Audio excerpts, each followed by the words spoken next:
Hello, welcome to the September 6th, 2024 Club Cubase livestream. My name is Greg Undo and I'm the host of the livestream today. If you have not attended a livestream before, how it works is you can ask questions in the chat field or simply send questions in advance to clubcubase@steinberg.de. When asking questions, if we could realize that my ability to answer all the questions in a real-time manner will probably soon be eclipsed as questions roll in. So if we could avoid asking, if you don't get an immediate response to your question, if we could avoid asking the same question repeatedly, that would be appreciated. We should have an index of all of the topics that are covered in today's live stream posted several hours after the live stream ends. When asking questions also, if you could specify which version of Cubase you're running. So if you have, if you're running Cubase LE, AI, Elements, Artist, or Pro, that information would be helpful, or what other Steinberg programs, also which version. So if you're running version 11, 12, 13, that information is also helpful, and which operating system. So if you're running on Mac OS or Windows, that would be good information often for me to have. So once again, we should have all of the index of topics covered in today's live stream pinned to the top of the comments field, where we will also have timestamps. You could quickly navigate if you wanted to navigate in through all of the topics that have been covered in previous live streams. It's over 34,000 questions. You could go to cubaseindex.com, and we want to thank Jan from Stockholm for creating that site. We also have two people serve as moderators, Jazz Dude and Agent K. We will give a special shout out to them. They're not Steinberg employees. They just do it to make it a better community experience, and we appreciate that. We'll also give special kudos to Jazz Dude for his work with the unofficial Cubase Nation Discord, which is a wonderful resource of information that's beneficial to the Steinberg community. And again, once again, my name is Greg Undo. I work for Yamaha Corporation of America, and I'm based in the United States, just outside of Washington, D.C. and Alexandria, Virginia, and I'm the host of today's live stream. If you are watching the live stream today, live, or if you're watching it on replay, please feel free to introduce yourself and tell us where you're from. Today is Steinberg in Hamburg is celebrating their 40th birthday. So they're having a nice little company party. So we want to wish everyone at Steinberg a happy 40th birthday. So it's been an amazing 40 years of what Steinberg has accomplished. So I hope they have a wonderful day of celebration for all the success and all the incredible things that Steinberg has done over the 40 years. So we'll give a big shout out to everyone who's currently at the company party in Hamburg. With that, we will go ahead and get started. All right, so we see Tim K says grateful for the opportunity to be joining from Zeist, and his cat Buddy is waving a paw to my cat Steven and Stella, Mark Raben's dog, and any other pets that are nearby. Eric Fox asks, please Greg, is it possible to load effects chain preset to multiple tracks at once? Tried everything, it won't load. So track presets can be saved as a single track preset or a multi-track preset. So if you have a single track preset, it's really only designed to be loaded onto one particular track. But if you had like, this is my studio drum kit, and I wanted to load 9 or 10 channels as a preset, I could just simply load up a multi-track preset. But if you wanted the same settings across multiple channels, it's not necessarily loading a track preset, but I think it's pretty easy to do. So let's say if I go to channel 1, I have my track presets here. I could right click and we could load a track preset, or I could just drag a track preset directly over. So let's say we have this track preset now with different EQs. Let me just find one that maybe has some EQs in it and some plugins.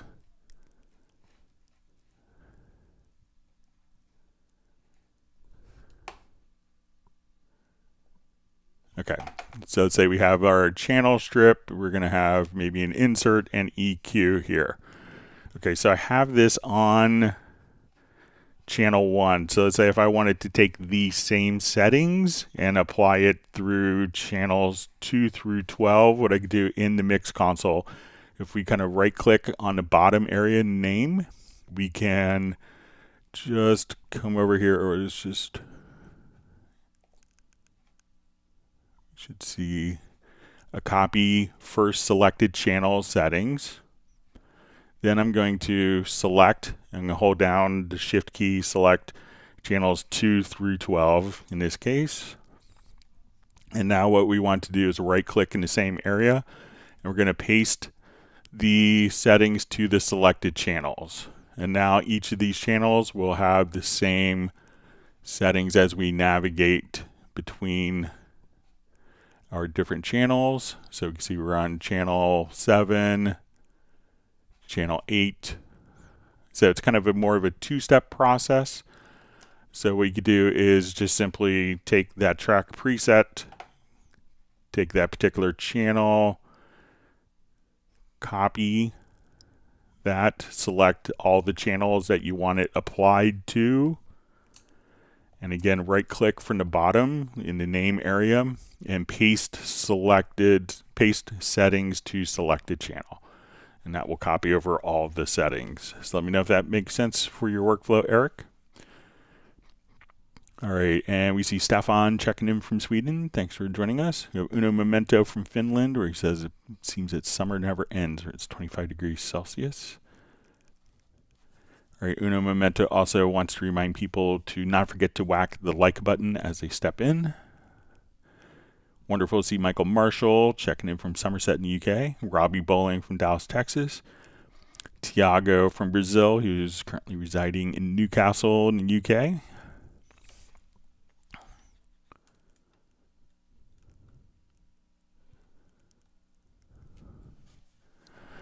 All right, so we see it's maybe Replicator. Says, hi Greg, I would like to know about the use cases for audio parts and the audio part editor. If I remember correctly, you once mentioned that the editor was used to comp in the olden days before. So yeah, so we could think of when we have different events in our project window. So let's say if I wanted to come here,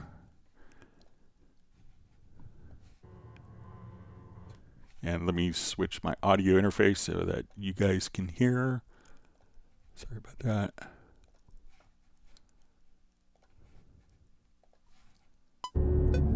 Okay.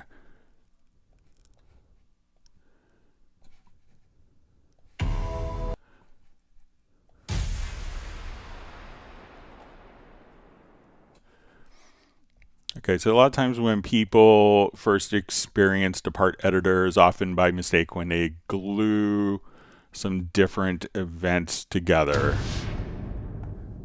So let's say we have these events and we want to glue these particular events together. So we have 4 separate audio recordings, and I want to hold down my Alt or Option key and we glue them together. So now we've taken 4 different events, and now when we move it, we can move them all kind of as one single entity, or we go from an event to a part. So when we double click on a part, we can also just come over here if we wanted to change the order, to do different editing. So we still have one voice sounding, but at this point we could just have our part editor. So we'll have an impact, a drone, and impact. So as we listen to this, and let's say, so we'll have a bit of a drone, then an impact, another impact, drone, etc. So we can just kind of take these different elements for like doing like assembly for different parts. So maybe more sound design, and if you wanted to do editing for parts. So a lot of times people come here is like, oh, I don't see my volume handle or my fade ins, because these are actually part of the part editor. So the parts themselves, the events within the part editor, have that particular data. Now, so before we had comping, which I think was introduced in 6 or 6.5 with the comp tool. Come over here. So let's say if we have this particular event, I'm going to turn this into a part.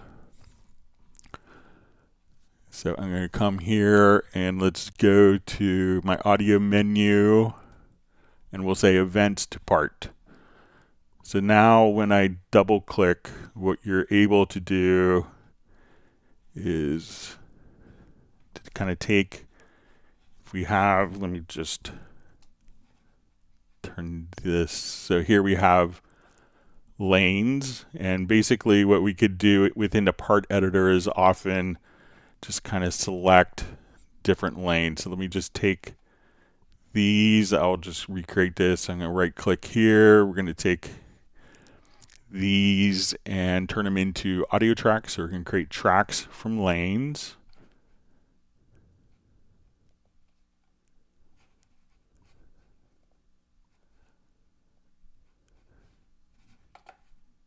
Let me just,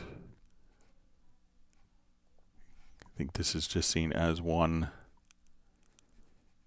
longer recording. I'll just create a quick cycle here. Let me just,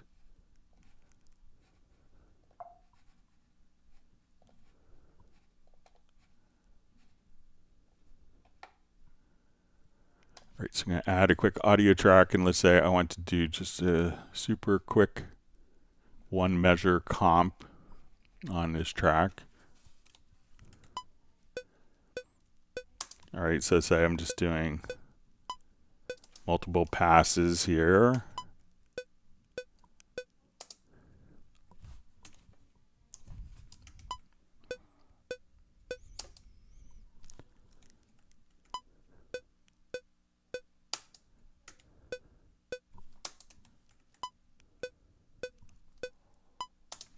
Okay.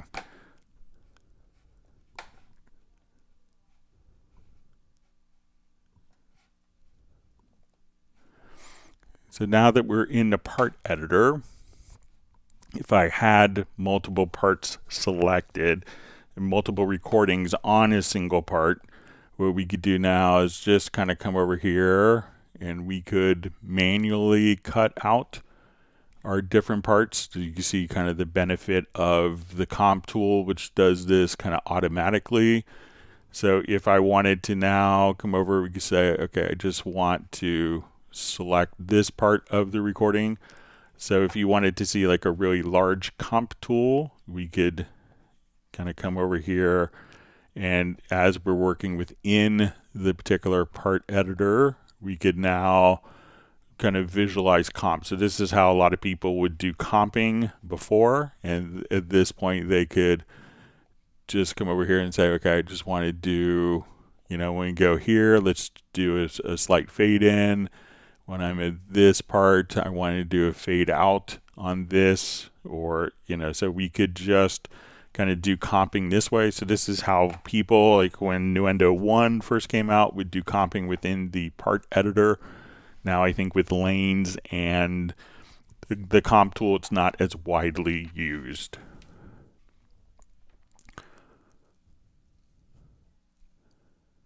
But if you wanted to have multiple audio events that are grouped together and kind of treated as a single entity, that's when parts can make sense. All right, so we see Greg Combs saying hello to everyone. Always wonderful to see Tim Weinheimer from Mission Viejo, California. All right, now we have Martin checking in from Germany.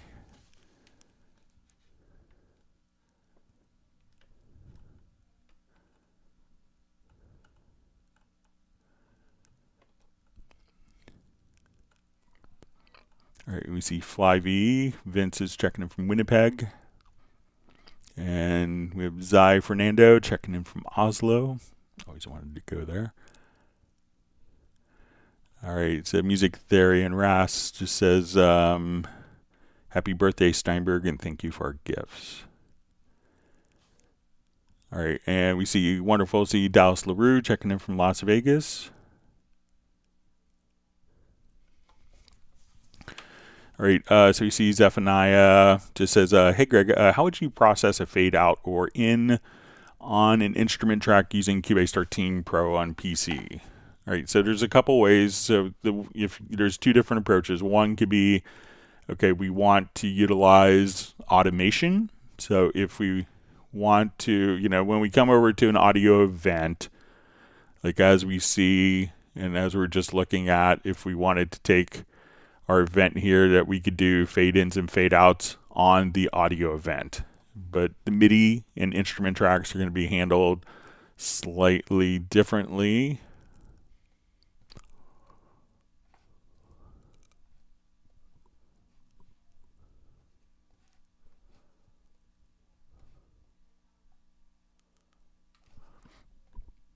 All right, so one way is if we have our MIDI, our instrument track here, so let's just go. So if we wanted to do just we could switch to our line tool, and if we wanted our automation to just come right over here, we could say, okay, let's just grab 2 automation points, and I wanted this to fade out. So as we do this,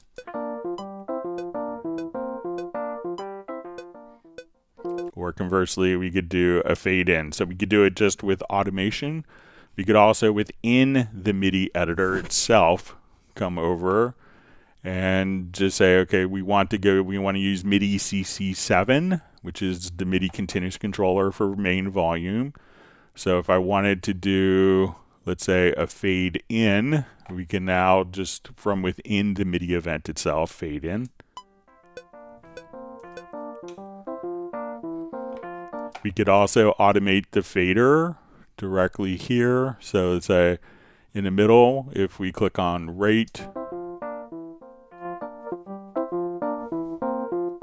we can automate the fader just like so. But since it's MIDI data and each MIDI note can have its own velocity, another method that you could utilize, it's going to be handled slightly different, is let's say if I wanted to get rid of all the automation,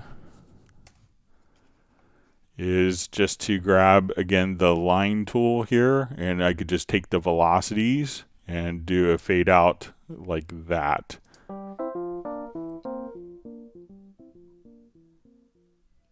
So several different approaches, whether you want to use automation or MIDI CCs for volume or just working with velocity.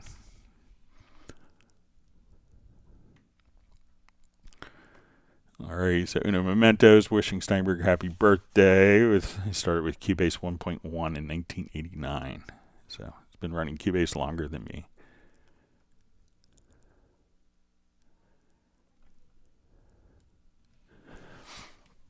All right, so we see Tim K is also wishing a happy 40th to Steinberg. We have Tone Vision Studios. Hi, Greg. Is it possible to have more than 8 sends? So we can have 8 sends, but each track could go to 8 different sends. If you needed a particular track to go to more than 8 sends here, so again, while there are 8 sends that are available on each track, you could have more than 8 particular. These don't have to be the same 8 sends on the vocals as they are on a guitar track or a snare drum track. So each track isn't limited to having the same sends. But if you need more than 8 sends, what you could do is just simply add a group channel to the selected track. And now you can have, when we go to the group channel, we could have an additional 8 sends. And then if you needed an additional 8 sends, add a second group channel. So you could have 8 group channels, each with 8 sends. I think that would probably meet most mixing needs. So, all right, wonderful to see Suede TV on. All right, so we see Tim Sarlo says, I'll soon be changing to Cubase from Logic and Luna. Welcome to the community. We hope to see you on many live streams, and we hope that you're able to get up to speed quickly, and we're here to help twice a week to help you do that. And thanks for joining the live stream today.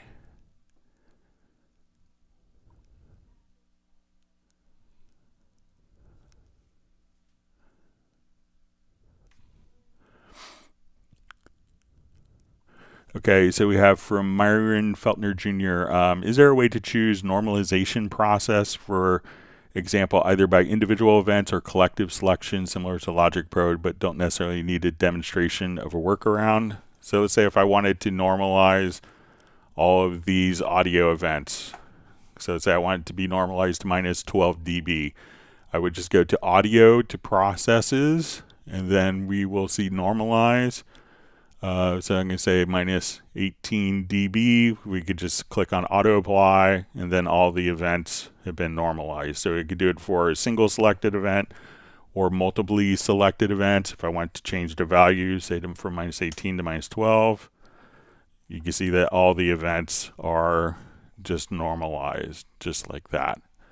So again, we can just select multiple or a single event, go to Audio, to Processes, to Normalize, and if you have it set to Auto Apply, it will automatically do that. Or if you want to not have it set to Auto Apply, you could type the value in, but you could always just come right over here and say we want it to be minus 6, and then all the events will be normalized. And even after saving the project and opening up 3 years later, you could delete and go back to the original files.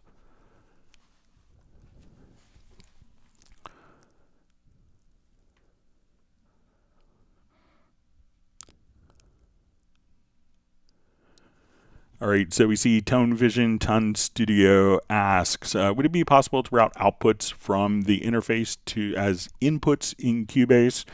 So once it kind of is leaving the audio interface, Cubase can't really, it's kind of out of Cubase's realm. So, what you could do is anything that's sent, let's say we have this track going to our group. What we could do, so I'm not sure if you need to physically go out of the interface. If you're going to hardware, we'll show that solution in a second, but you could take any track if you wanted to re-record it through, and let's say we add an audio track, so this track is being sent to this group, and now we could set the group as the audio input and capture. If you need to do external processing, what you could do is go to your audio connections and go to external effects, and then you could come over here, add an external effect, and say it's connected into this input and this output. And this could be a master, could be an insert on the master fader if you needed it. But then we could send the signal when we go to our inserts. And we could now come right over here and say, okay, I want to go to my external plugins. I want it to go to Distressor, and then we could measure the delay of the signal path and automatically compensate for the delay. So, but once it kind of leaves, it's being sent out of the interface. Cubase can't really touch it unless you're telling it, Cubase, where to look for the input. So you would need to have kind of a return path that Cubase can capture and that Cubase can see, because the signal is leaving the computer, and it's not, unless you set up an external routing connection for it to come back, then it's not really capable of, just automatically capturing that unless it's kind of patched to come back in. So if there's no way for the signal to come back into Cubase, Cubase isn't going to handle it. But let me know if you have a specific workflow question on that.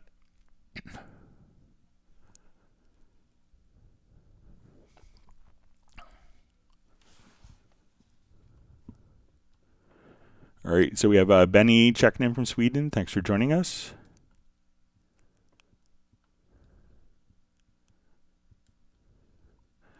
All right, so we have music theory with Ras. It says he's undercover on his other new account. Michael Teams from Weatherford, Texas is joining us, sending congratulations to Steinberg for their great contributions to the music industry.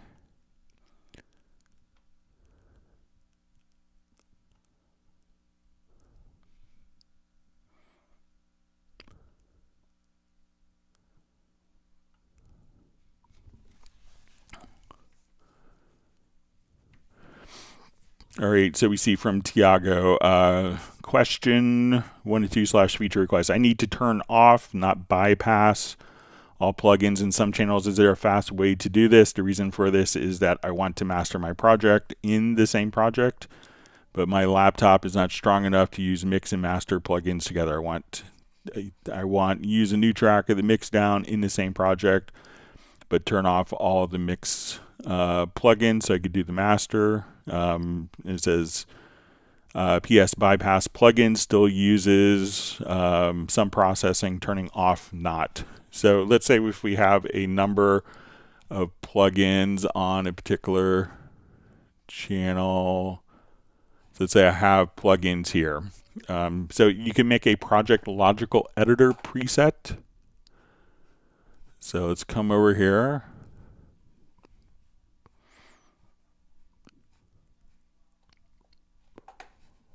And I think I've made one.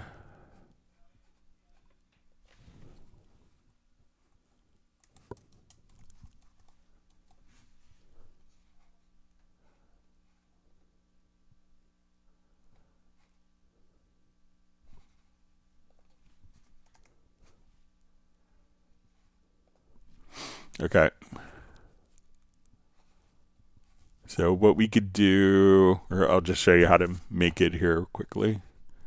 So let's say we'll just start from scratch. Okay, so we want to take media, our container type is going to be track, and we're going to say it's a selected track. So we'll say property is set to if is set to selected. So what we want to do is we're going to transform. Let's say we want to go to track operation, and we'll say enable insert slot by number. So I'm going to just choose to disable slot 1.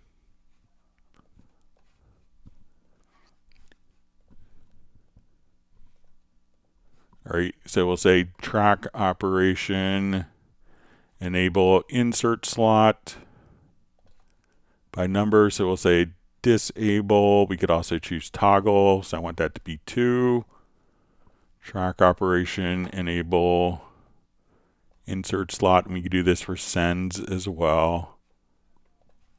And we could just kind of do this for 16 send.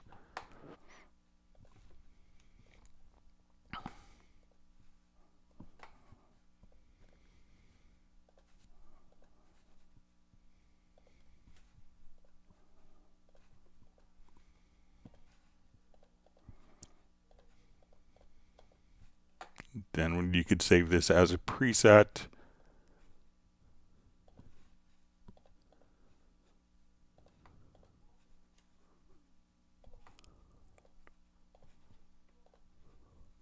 So let's say I have a number of inserts here. Now that I go to this selected channel, I hit apply. Those are all disabled, so they're not taking any CPU power. They're not taking any delay compensation. So you could just kind of follow that same process for all of your, go through 1 through 16, come right over here, save it as a preset, and that will not just bypass, but disable the particular plugins. So make a project logical editor preset like that, and I think you'll be all set, Tiago. We hope that everything's going well for you in Newcastle.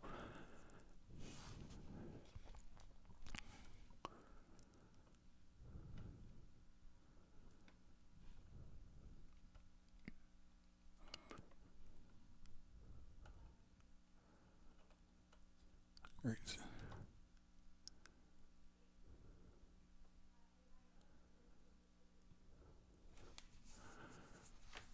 right, so we see from Fly-V, how do I record a chord track and get all letters from a audio source?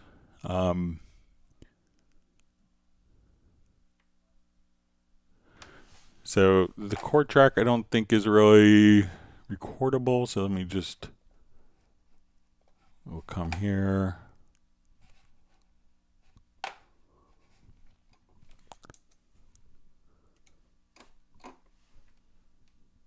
Yeah, I think maybe if we come over here to the chord pads that we can, if we place the chord track in record,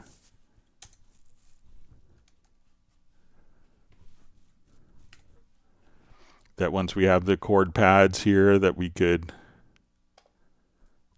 play the chord pads or just trigger the chord pads to record their output.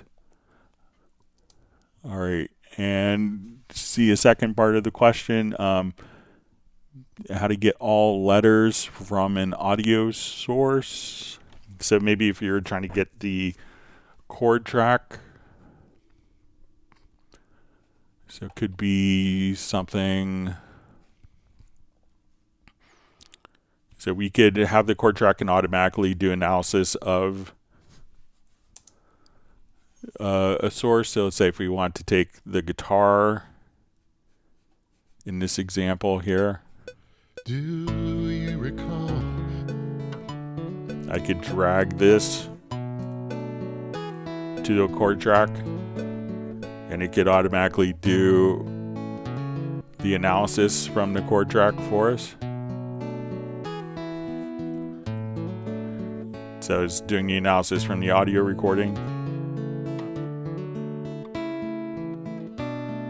So you could do it just like that, but let me know if I'm misunderstanding the question at all. All right, so we see JVI, just wishing good evening and hoping I'm well. Thank you very much. Doing great.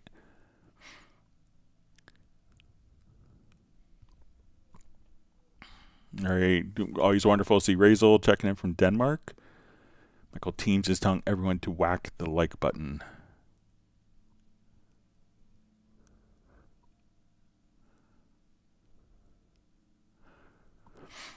Okay, so we have a question from Akil T. Just says, hello, Greg. Can you please show how to select the entire track and export it to Mixdown? Okay, so there's a couple different ways. So let's say I want to take this guitar recording, or if I wanted to do, let's say something that is between, like I have space between different recordings, something like this. So one of the things that we could do is if we go to File, so we can come over here and say we want to export selected tracks. So here we could actually just say, okay, we want to copy the media files and we could export those particular selected tracks. Another method would be just to come over, and if we want to take like the entire length of the file, we could go to render in place. So I will come here.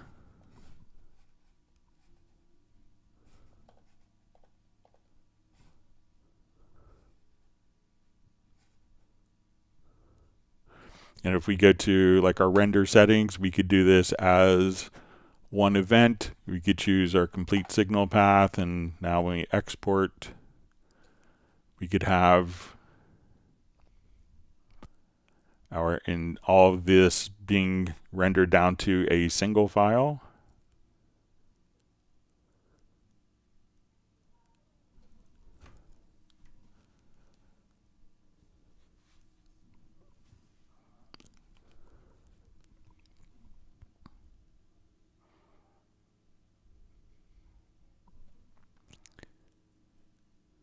That automatically kind of renders it directly there. We could also, if I want to take just a single track, if we come here and go to export audio mixdown, so let's say we're going to set our left and right locators around the song, and this would set the beginning and end position of the files, Then if we go to export audio mixdown, we could choose to do a single file. So I could say, okay, I just want to take the guitar part, and we could choose, so we could export just that particular guitar part, and we'll say, let's create an audio track in the after export. So now when we come here, it's just going to take the guitar part and automatically render that as our file.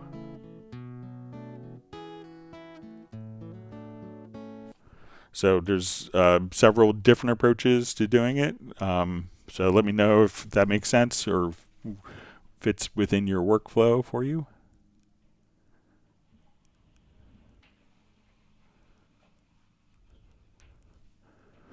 Okay, JVI is just saying whack, whack, whack on the like button.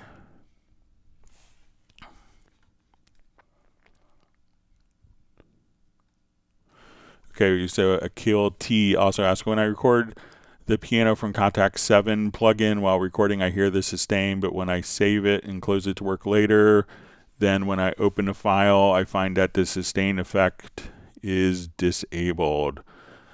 So see if the actual sustain information, so you may be playing it with the sustain, but maybe the sustain isn't being recorded. And a good way of doing that is, let's say if we come right over here to our piano part, so one is just to make sure first that the sustain is getting into the sequencer. Probably is, but you go to your MIDI monitor, and if you hit, let me just check.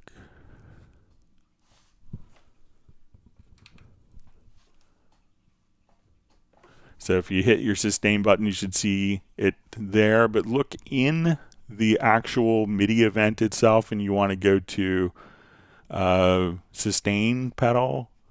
So it could be, you know, so like in this case, we have like a verve.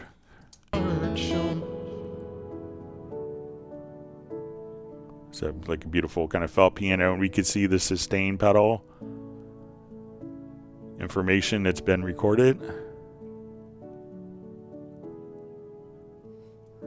So, you know, see if it's actually in the part. If it's not in a part, it could be perhaps being filtered out for record. But if you go to your preferences and go to MIDI and look at MIDI filter, and you could make sure that your sustain pedal, which is going to be CC64, isn't being, you know, like controllers aren't being filtered out during record.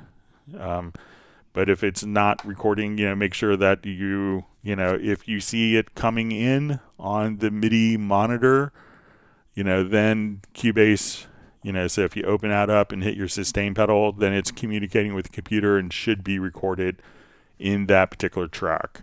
You could also quickly see if you have sustain pedal information. So if you want to select the event, a good way to do this also is just to look in the list editor.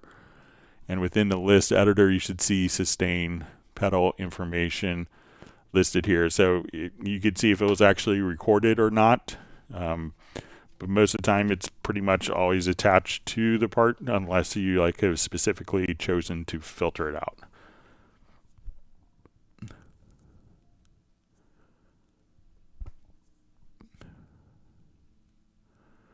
All right, so we have Claude checking in from Namibia. Thanks for joining us today. We're happy to have you on. All right, JVI and Red Groover both wishing happy birthday to Steinberg. Red Groover says, thank you for the birthday treats. Absolute 6 is awesome. Yeah, so if you aren't aware, there's a 50% off promotion for updates, upgrades, and new versions of like Cubase, Wavelab, Dorico, Absolute 6. And if you own Cubase Pro already, you probably have a 70% voucher for other titles. So check your My Steinberg account. All sorts of great stuff that Steinberg's doing.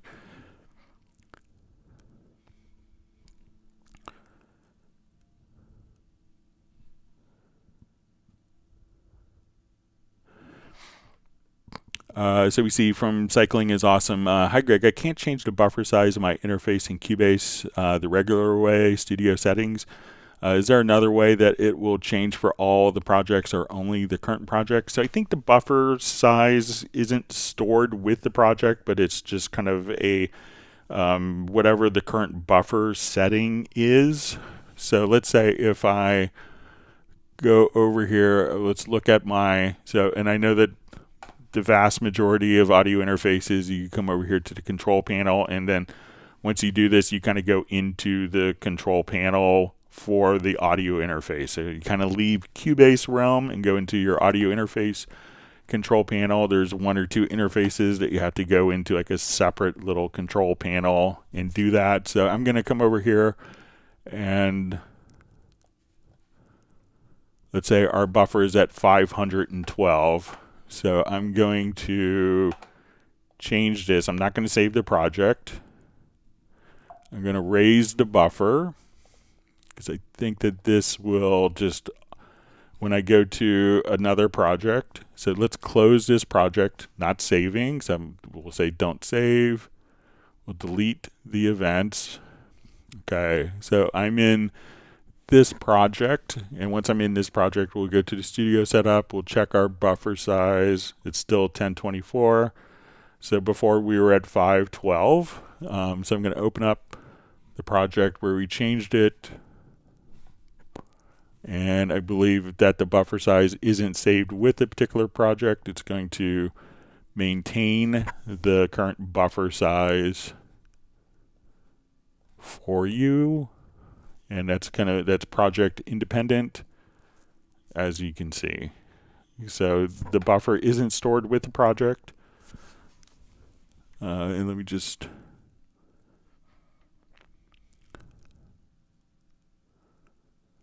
So that way it's kind of, the buffer size is project independent. So you don't have to save anything special. All right, so wonderful to see John Costigan from Kenosha, Wisconsin on. All right, sorry, just cleared my throat.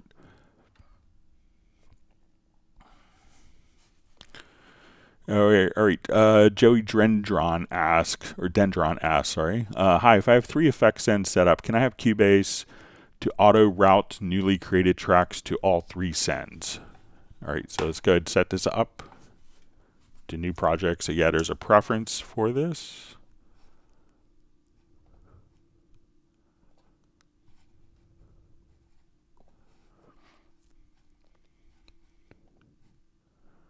All right, so let's add some effects tracks.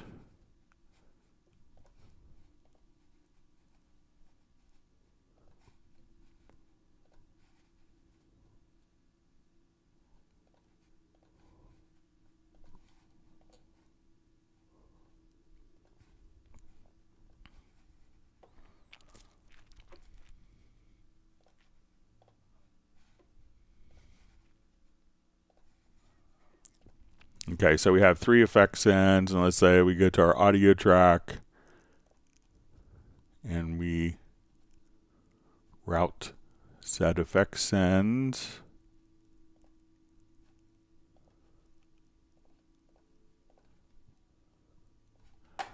Okay, so now if we go to your preferences, I think it's under VST, you'll see connect sends automatically for each newly created channel. So again, this is currently checked. So now when I come over here, I'll add a couple of audio tracks, and we open up these particular tracks. We can see that these sends, so we had these on, but these sends are automatically routed to the new channel. We'll bypass the preference. So again, preferences to VST, connect sends automatically for each newly created channel. So we'll add some more tracks. So now we go to channel 6, we can see that the sends aren't automatically being added for channel 6, 7, 8, 9, but when we go to 5, 4, 3, 2, that they are automatically added because this preference being enabled. So give that a try.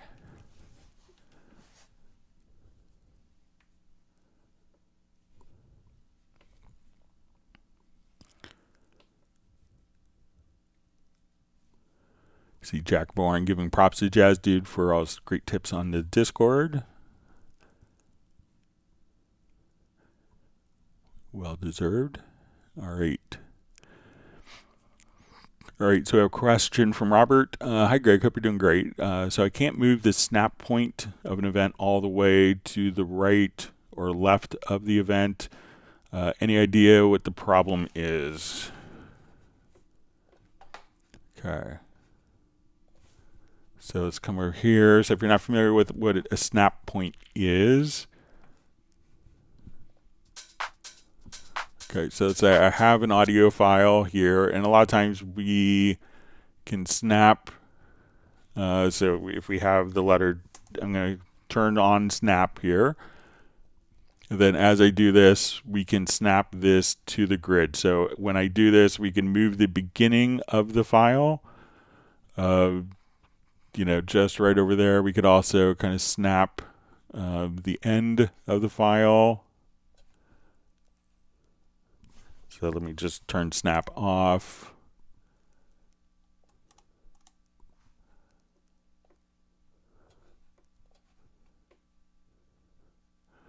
All right, so but there's also the option of having a snap point. So, and you may have to come over, and there is one setting that could prevent the snap point, but you'll see this little snap point here.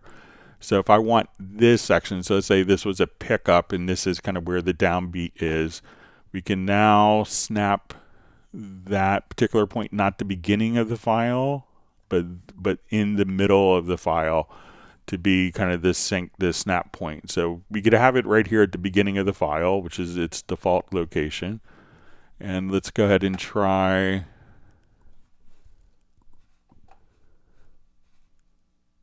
I will truncate this out. So let's move it to the end of the file.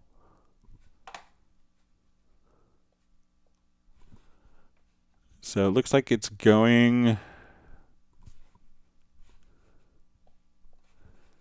like maybe the end of the file isn't perfect, but the beginning of the file, which you generally don't need to snap value for, but let's move the snap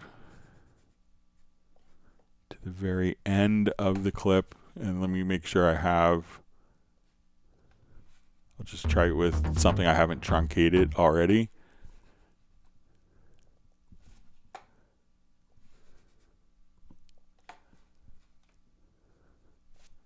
All right, and I'll just turn off musical mode here for this.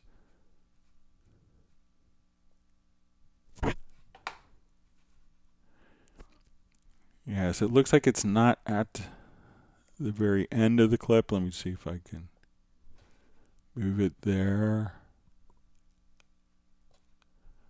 Yeah, so you might have to zoom in a little bit, but right now we have this snap point.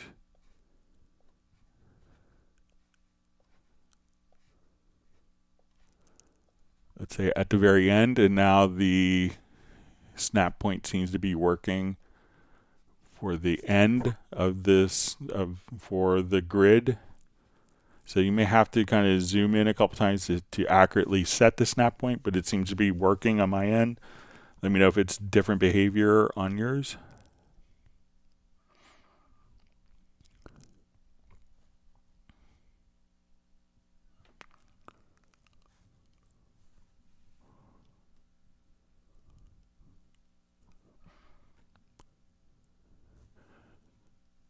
All right, wonderful to see Val checking in from Vienna.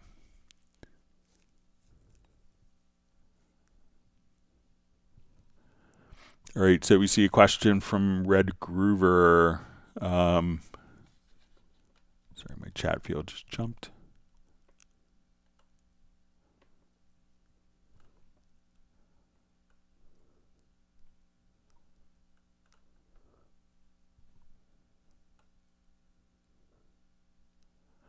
Okay, so Red Groover asks, hey Greg, I'm having an issue with the Grand, saying it is not installed, but Download Manager shows it is. Any tips would be helpful, thanks. So usually when the Grand is installed, one thing like if you go to like your plugin list, so let's come over here and say we want to add an instrument track. So the grand, when we look in the list, may show up under piano. So it may not show up, under like, these could be categorized. So I would first make sure, so say if we go to your Steinberg download manager, or the Steinberg download assistant rather,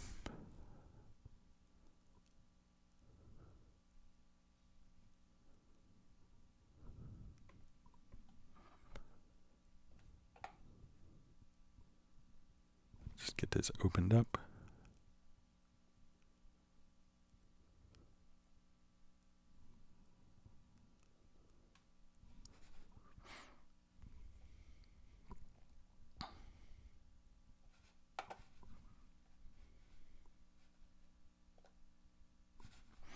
All right, so let's come over here and so I think I have mine installed with my Absolute 6. That's where my license is. So here when we go to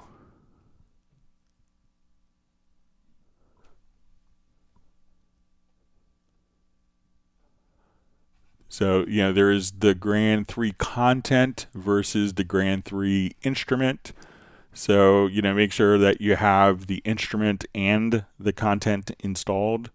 And you could, once you're over here, just make sure that, there's two separate installations. One is just the instrument itself, which is fairly small, 256 megabytes, and then you have 33 or 30, almost 31 gigabytes of content just for the sound set. So sometimes people will install one and not the other. You could also go to the studio menu to your VST plugin manager and see if it is listed under your VST instruments. So you should see it listed there if the plugin is installed. So try those things. And, just check in the download manager that you installed the plugin and not just the content for it.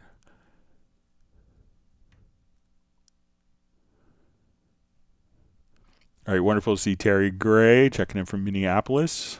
Congratulations. I think it was all your Emmy nominations for your work. Kudos to you for that.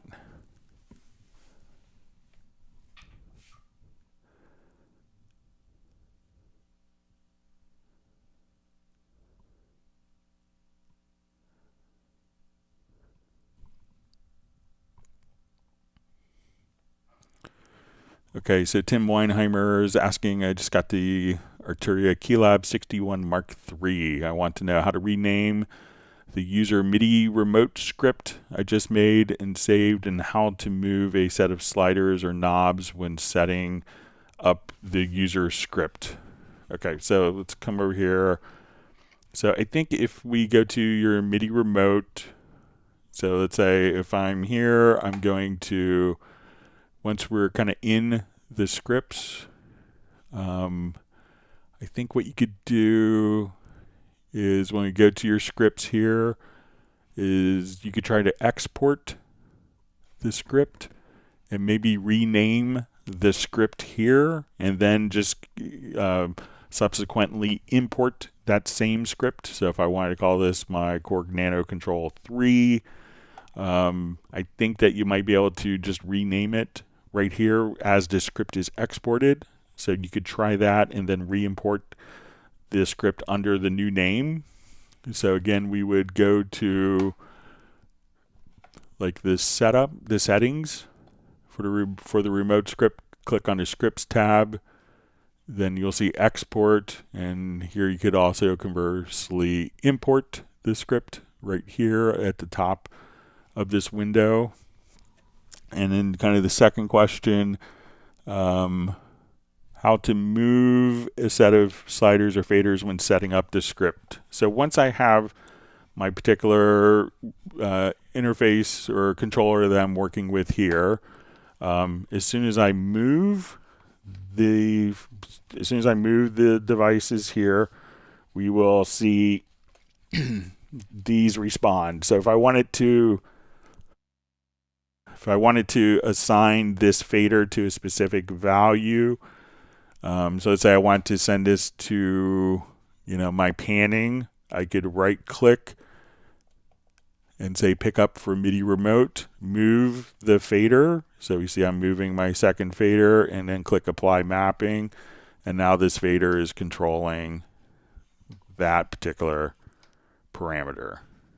So as soon as once you have it set up, you can just come right over here and then move the parameter, and then from there, after you have clicked on something, say right click, pick up for MIDI remote mapping, move that.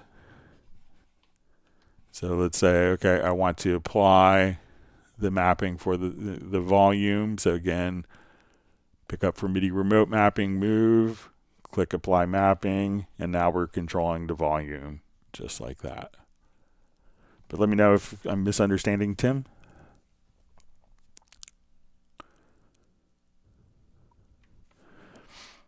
All right, DJ Mixes asks, hi Greg, can you briefly show how the bars and seconds are displayed at the same time? All right, so we have a primary and secondary time format, and if we look at our time here, so you may see the primary and we see these 3 dots, and we could expand those 3 dots to see a secondary time display. So let's say my first one, my primary, if I'm doing like music stuff, I probably want bars and beats. If I was doing post-production, or film work, I may want to see seconds or time code. So right now I could just come over here and I see 2 different time formats. Now we do have something called a ruler track. So I can come directly right click, we could add a track, and we're going to add a ruler track. So I could say, you want to add a ruler track, and this ruler track I want to be in seconds, but let's say now I want to add a ruler track here. So again, we could add a ruler track, and I want this to be in SMPTE time code. So at this point, we could see our rulers with different time formats kind of placed in various aspects of the project. Now we could also just right click at the top and switch between bars and beats and seconds, or within any of the meters or any of the editors.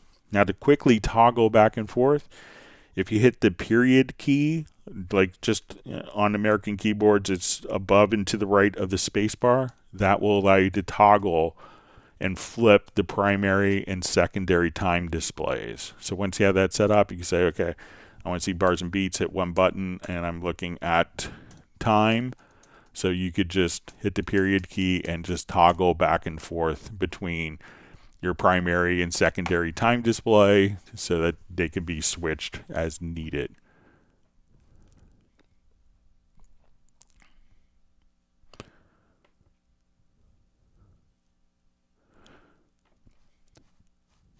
All right, so we see from Rebel, so how to change stereo to mono. So there could be a couple different ways of doing this. One is if we could do it at the track level. So let's say currently this track is a stereo track. If I wanted this track to be mono, what I could do is just click on, we'll see this little dot here with 2 circles. So that's indicating it's stereo. When we come over here, we could change this track to mono. So, or conversely back to stereo. So that way you could have stereo or mono sources on a mono track. And if you do effects processing, that way it's automatically toggled directly to the channel width that's selected. If you wanted to take an event and mix it down, we could say, okay, I want to go to my export audio mixdown. I'm going to hit the letter P to set the left and right locators.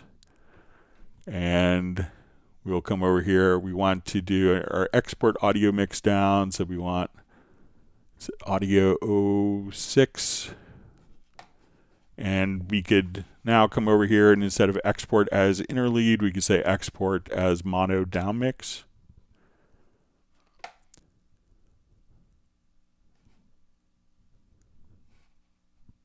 And I'm going to actually import it into the project this time and not make a mistake. So we'll say we're going to import this to create an audio track. So we'll say export audio mixdown. And now we could have that source as a mono file right there. So a couple different approaches, but if any of those didn't cover what you want to do, just let me know.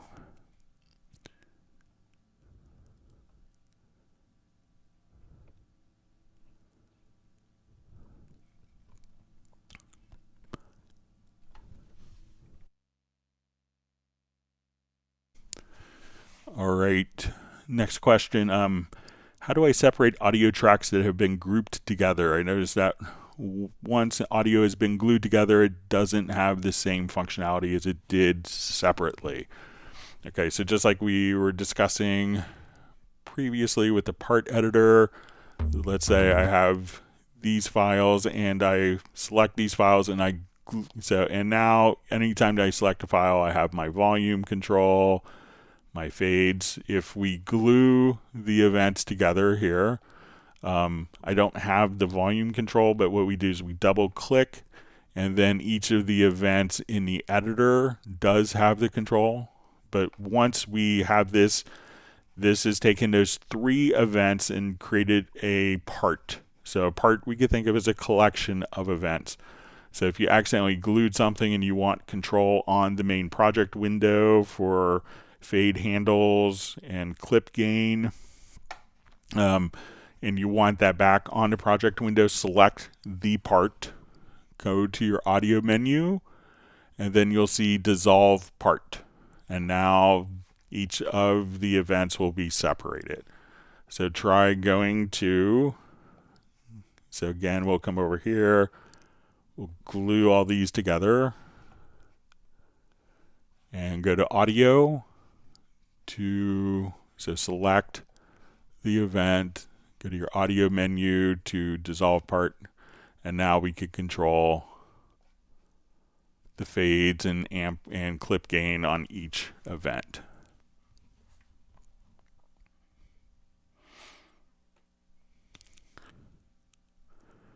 Okay, so we see from Tiago, says, Greg, problem solved, many thanks.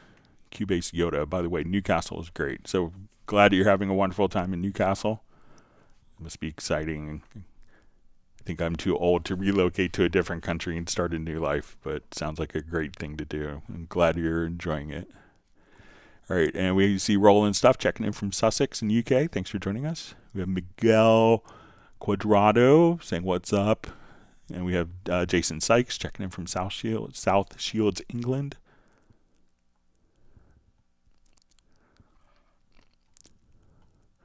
All right, so we have a question, how to increase font size of markers from marker tracks. So they're not really adjustable. So if we have a marker track, so let's say we'll add marker. And as we go to add in markers and name them, they're going to be kind of just, so I'm just holding down the shift key, clicking, and then we could name the markers. If you wanted to also just kind of see the markers, if you hit control or command plus the letter M, you could see kind of the marker description here, so that may be easier to read. Or if you just click on the edit menu, you could see kind of the marker descriptions there, but unfortunately it's kind of a fixed size.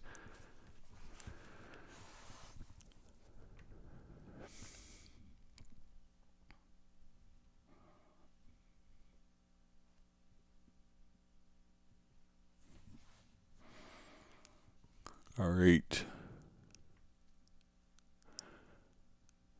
Okay, so we see David M checking in from Liverpool. Thanks for joining us today. Hope you're well. All right.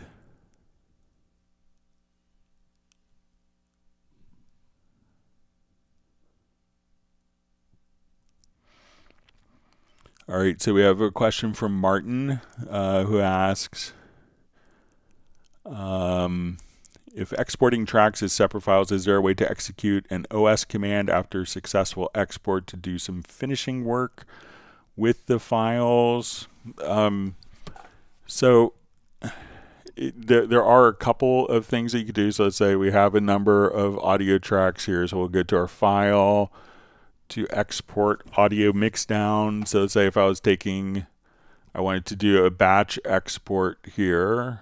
So we can automatically, upload to SoundCloud. We could open in Wavelab. So there is some programs that are linked so that all the files can be populated into a different application. But it may not be the application that you're looking for. And because you say I would like to use FFmpeg to convert multiple tracks to a single MP4 file. So I'm not sure if, it may not be able to do that, but you can export it to, some different wave editors or to particular locations that might be able to automatically do it, but I don't think that there's any tie-in with FFmpeg.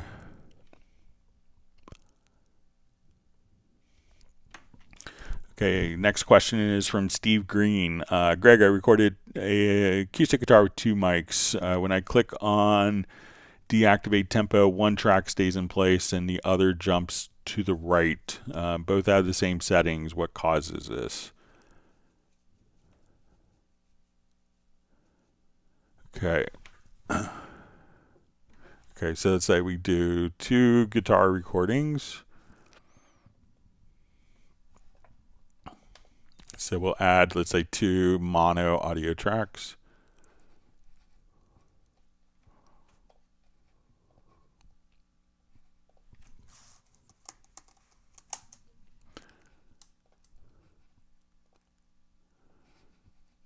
Okay, so we come over here. We'll just record 2 tracks.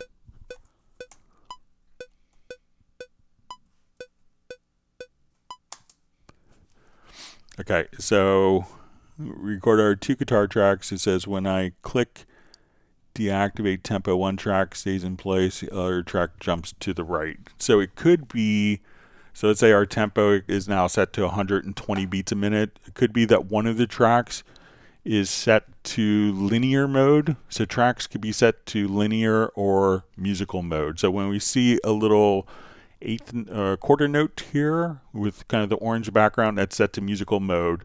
And then when we go to this track is set to linear mode. So the difference is that a track in musical mode will, as you change the tempo, like those events will stay at the bar and beat position. A track in linear mode will stay at the SMPTE timecode position. So now if I adjust the tempo, we could see that as I adjust the tempo here, that these tracks are going to behave differently because one is set to musical mode and one is set to linear mode. So if I switch this to musical mode, we'll see that we're starting at roughly 200, bar 202, beat 2. So as I adjust the tempo, those times are going to stay, that beat, bar and beat position is going to stay the same. But if we look at the actual time, so let's add a ruler track just like we showed previously, and we set our ruler track here to seconds. We can see that while these are keeping the same time, that as we adjust our tempo, that the time is changing, because as we speed up or slow down tempo, it's going to occur at a different time but still maintain. So I think that one of the tracks is set to linear mode and one of the tracks is set to editing mode. And then when you make an adjustment in tempo, that one will change and the other won't. So I would set them probably both to musical mode, and then they will stay at their bar position. So let me know if that makes sense, Steve.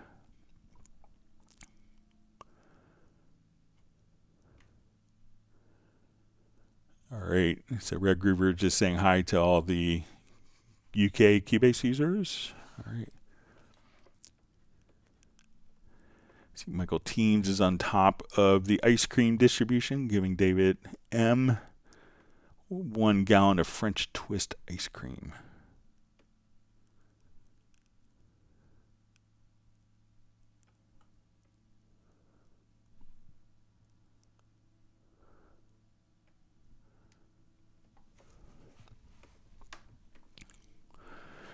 Okay, so we see next question from Roland Stuff, who asks, hi Greg, having problems setting up phones in control room, outputs 7 and 8 on Scarlett 18i20 interface. Also, I see you have loads of monitor, phones, listen queues, options in your control room. So it should be that once you are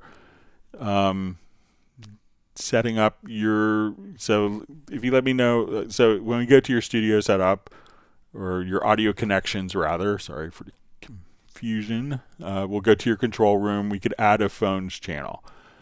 All right, so we could have, let's say my main output, and I just have a 4-out audio interface here, but let's say my main outs are going to my monitors, like my Yamaha HS7s. When I come over here to my phones channel, so let's say I want to monitor with my phone channel, I could send these to a separate discrete output. Now, a lot of audio interfaces by default may have the headphones automatically routed to mirror the signals out of outputs 1 and 2 on audio interfaces. If your audio interface has like 2 headphone outs, you may be able to, within the audio interface, get the routing. So usually by default, most audio interfaces will send outputs, the primary stereo output out of headphone 1. And then maybe you could have headphone 2 do the same thing, but often within the control panel app, you may be able to change that to outputs 7 and 8 going to your headphones. So I think, if you have this set for 7 and 8 and it's not going through, it's probably the routing internally on your Focusrite interface. So you may have to go into the routing and set that up. And if you're not hearing stuff in the phones, but it's not just sending the main stereo output, like if you're going to audition different sounds that you want to hear it in the phones but not the control room, what you could do is there's a preference. So you come over here and go to control room, and you'll see use phones channel as the preview channel. Or if you're doing different aspects for, if you're doing binaural monitoring, where you're kind of listening to like 360 degree spherical audio type of projects, you'd want to then use the phones as the preview channel. But if it's not just kind of sending as expected, it's probably the routing is being fixed in the audio interface control panel.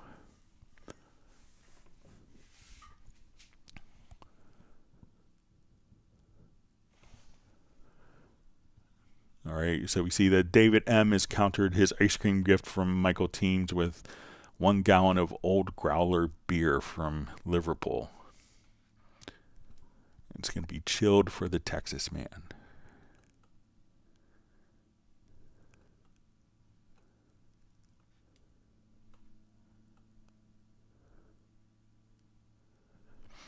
All right, so you see David M. has just got off his fjord cruise. I think he was going to Norway. It says, unbelievable. When is yours? I think Michael just got back and he was sharing stories on the Zoom meetup. All right, so we have Greedo Kenobi just sending greetings. Thanks for joining us today.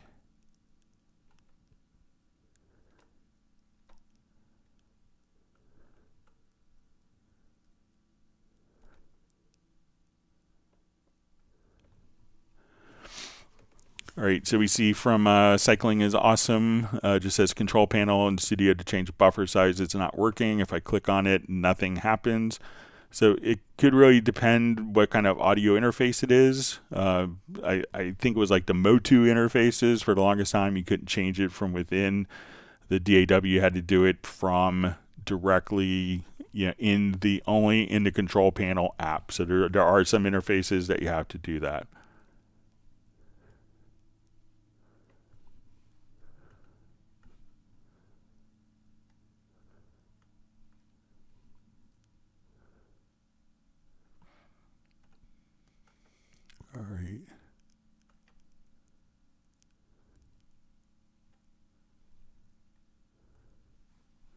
My chat field jumped on me. Let me find my spot where it was. All right. All right, so we have Catherine Leduc just sending greetings from France. Thanks for joining us again. Hope you're well. All right, Derek Marshall says, I love tuning into this. Always learn about at least one new thing. Thanks for keeping these sessions going. So thank you so much for the kind words. Appreciate it. Just glad to be able to share knowledge and help people with their Cubase.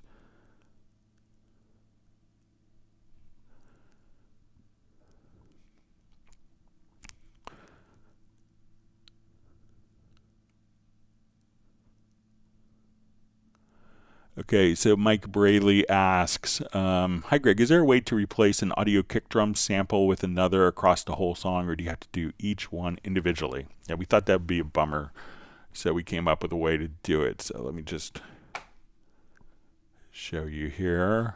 I'll just open up a project where I have one that's kind of already set.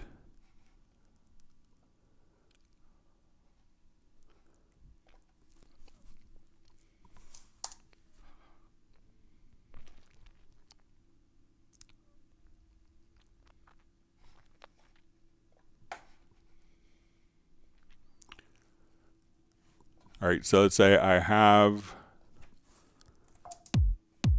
a project with kick drums. I use this sample repeatedly throughout the project here.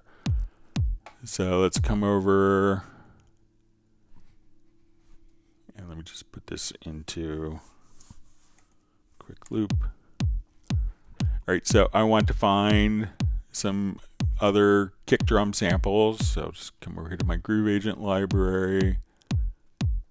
And we'll say kick.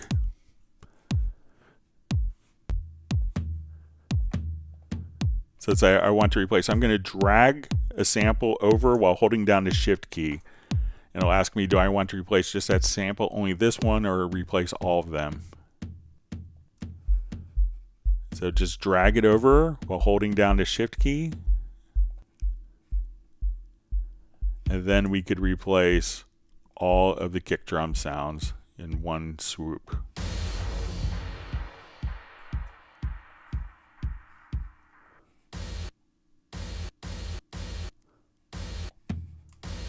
So shift, drag over one, and then you'll be asked if you want to replace all or just that one. So give that a try. Let me know how it works out for you.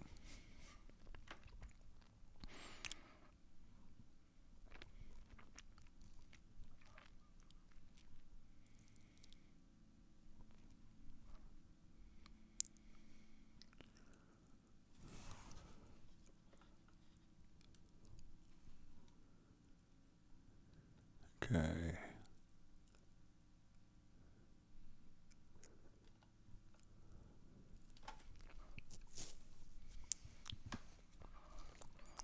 All right, so you see David M. seems to have a great time on his cruise. All right, so we see Cycling is Awesome, who is asking about the buffer size. So it's an audience interface, and you can't open the panel in Windows. Yeah, so you could check, but there are some interfaces where the buffer size is only going to be set from the control panel, and it's just a decision that the audio interface company makes. But make sure that you're running, the ASIO driver for it. I've never really worked with an audience interface.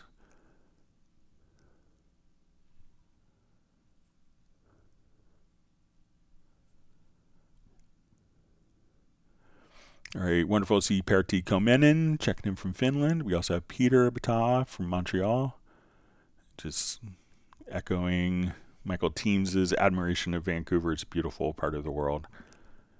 All right, great to see Da Vinci Girl on. Hope you're doing well, Daniela.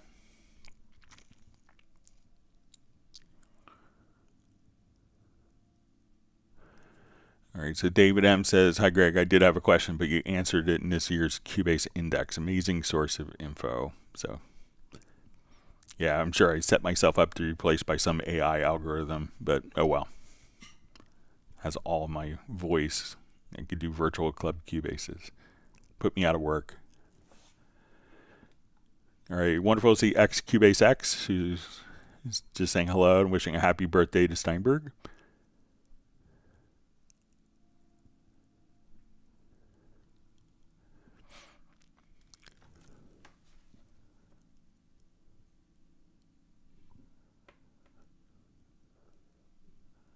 All right, so we see Steven checking in from Vancouver. Says, thanks for all the helpful tips, Greg. So you're welcome.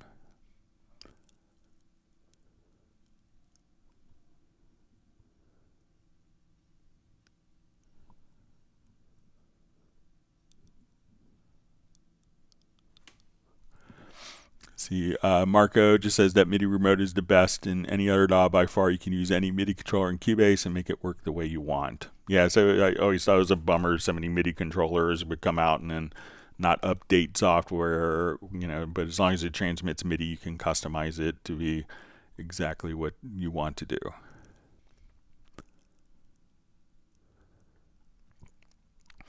All right, so you see DJ Mixes says, thanks, Greg, and he's sending greetings from Switzerland. It's one of the places I want to go to.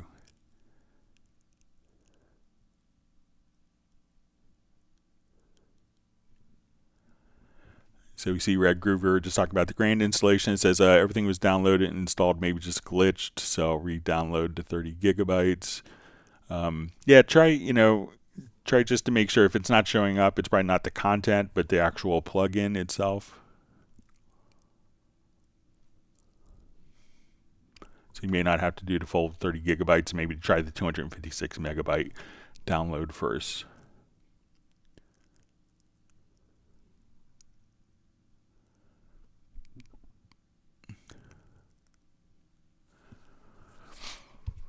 All right, so we see Michael Graybill just says, hi from Dallas. Quick question. I've got hundreds of custom expression maps active in my template, but I want to move them into another folder for organization. How can I do this without breaking things? So I think that once we have...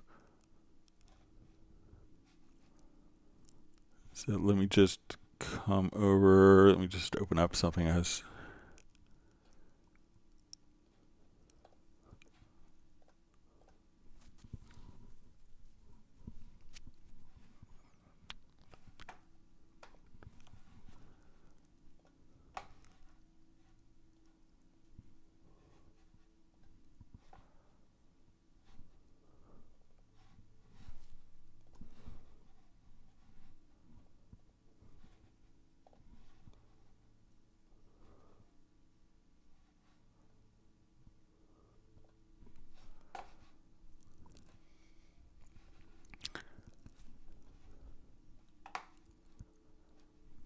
All right, so let's say we want to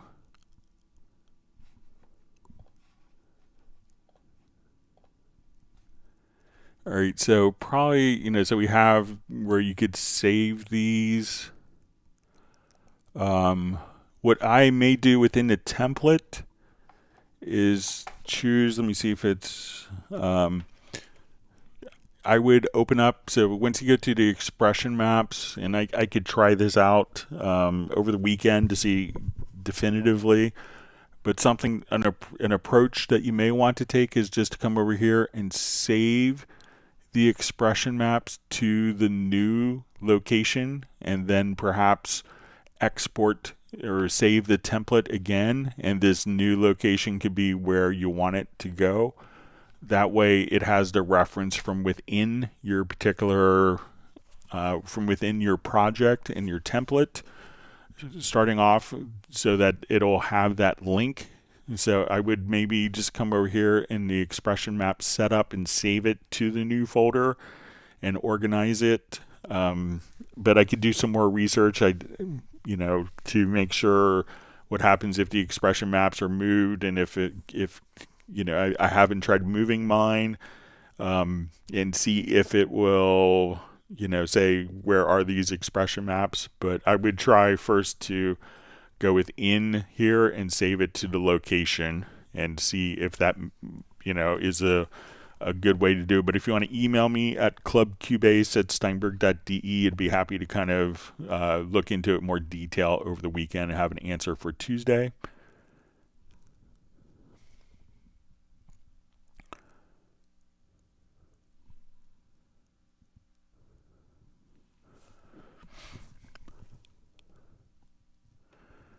Okay, so we have a question from, it says, please can you show how to control Cubase with the Behringer X32 mixer? So one thing you could do is make a MIDI remote where you could customize a MIDI remote, and with all of the parameters, I believe that the X32 will just work as a Mackie control. So what you could do is just come to your studio. The easiest way to do it is to go to your studio menu, to your studio setup, click on plus. You want to add a Mackie control. So we'll come over here, and the Mackie control, the actual parameters are for 8 channels at a time. So if you have 32 faders on your X32, and I think some may have 16, some may have 8, that you would just basically add a second Mackie control for faders 9 through 16, a third one for 17 through 24, 25 through 32 would be a fourth Mackie control. And then you need to set the appropriate MIDI input and output ports. So once it's connected via USB, you should see the available MIDI input and output ports for the control, and then it should be working as multiple Mackie controls for you.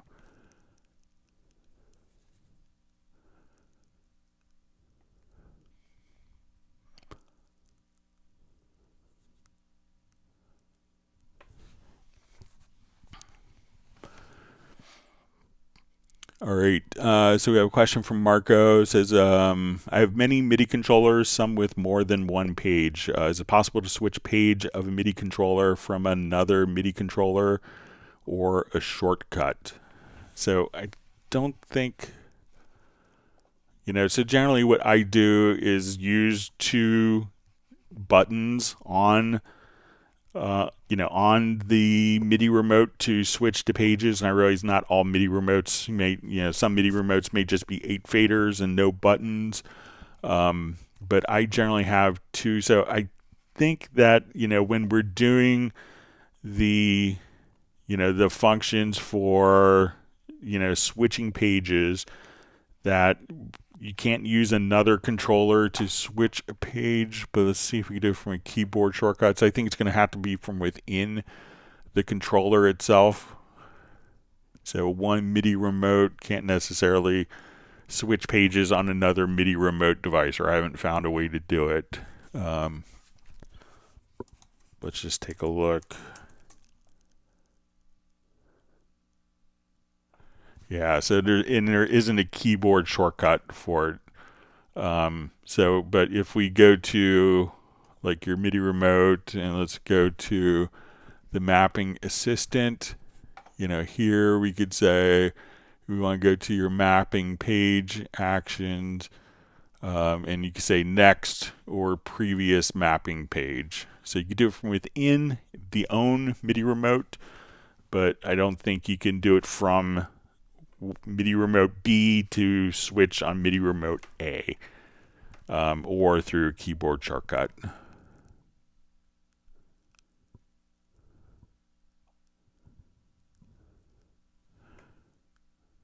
All right, so we see from Mixane, or MixAYN, says thank you very much, that helped a lot.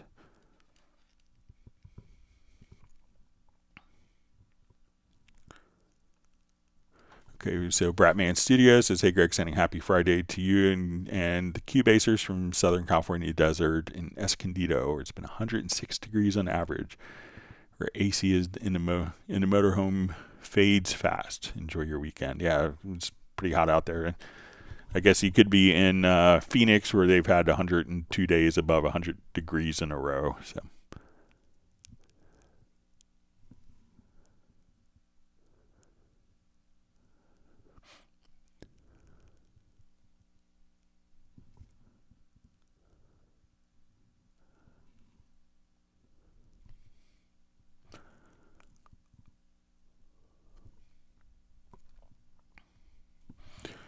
Okay, Alessandro Coronas asks, hey Greg and everyone, is there a way to map a synth so that every time I open it is already mapped? Anytime I open a new project, say mapping ADSR and Omnisphere or Retrolog.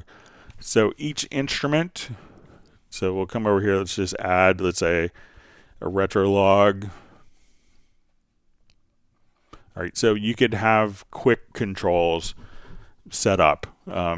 So we'll come over here and let's say I'm going to be on my focus quick controls here. So we'll go to, let's add a retro log. All right, so I want to do, let's say, the amplifier ADSR. Okay, so generally when we do this, we could have kind of 8 parameters that are assigned by default. So I move knob 3, it's moving my envelope.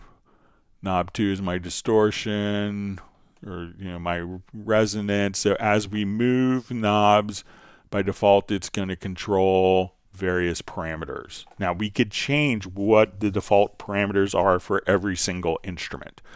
So what we could do is we'll see this little QC button, and this comes in the upper right of any plugin.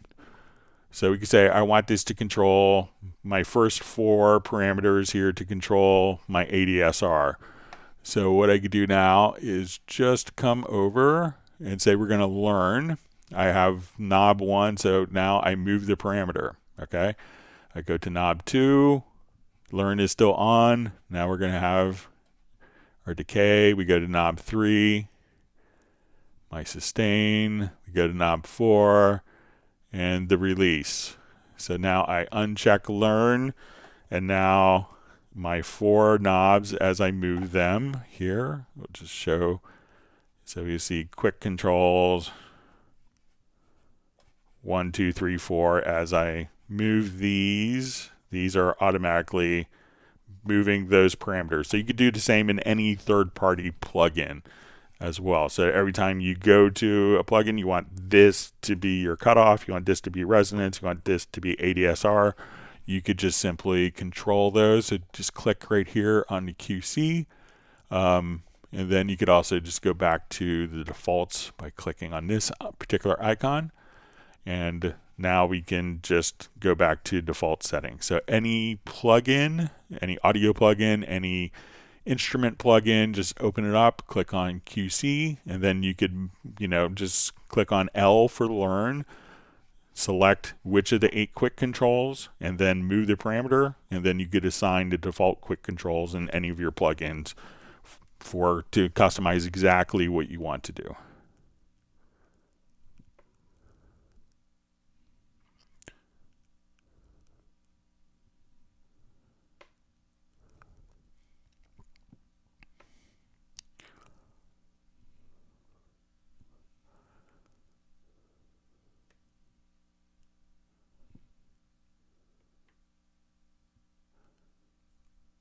Okay, so we see Tim Weinheimer with clarification. So we see it says, hey Greg, says thanks Greg, I was talking about when you're editing knobs and faders button, but you want to rearrange the way it looks on a screen, like DOM, Scala shows, and remote field. All right, so let's say I want to build a new MIDI remote here. So we're going to come to the MIDI remote, slide over, we're going to click on plus. All right, so let's say we want to create a layout. So let's say I have a Nectar P4 on my desk here. So I'll just say we're going to add vendor. Let's call it something different, slightly different, because I may have one already. So we'll say it's going to be Panorama P4. All right, so I'm going to select my MIDI in and out port for it. Okay, so we have kind of this page here, and we can say, okay, what do we want to add? And we could zoom in here if we want, but let's say I want to add sliders. So I'm going to just come over here. Let's add a slider. I move the slider and it's automatically adding my fader. So I want to make all these taller. So let me just select, or I'll just start from scratch here. Hang on.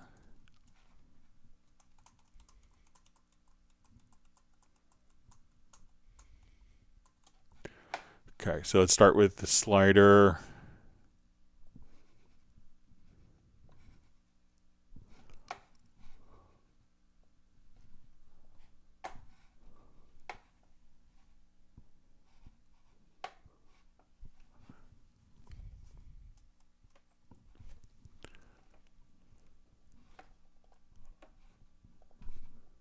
All right, so here what we're going to do is I'll just make this taller. So now we're adding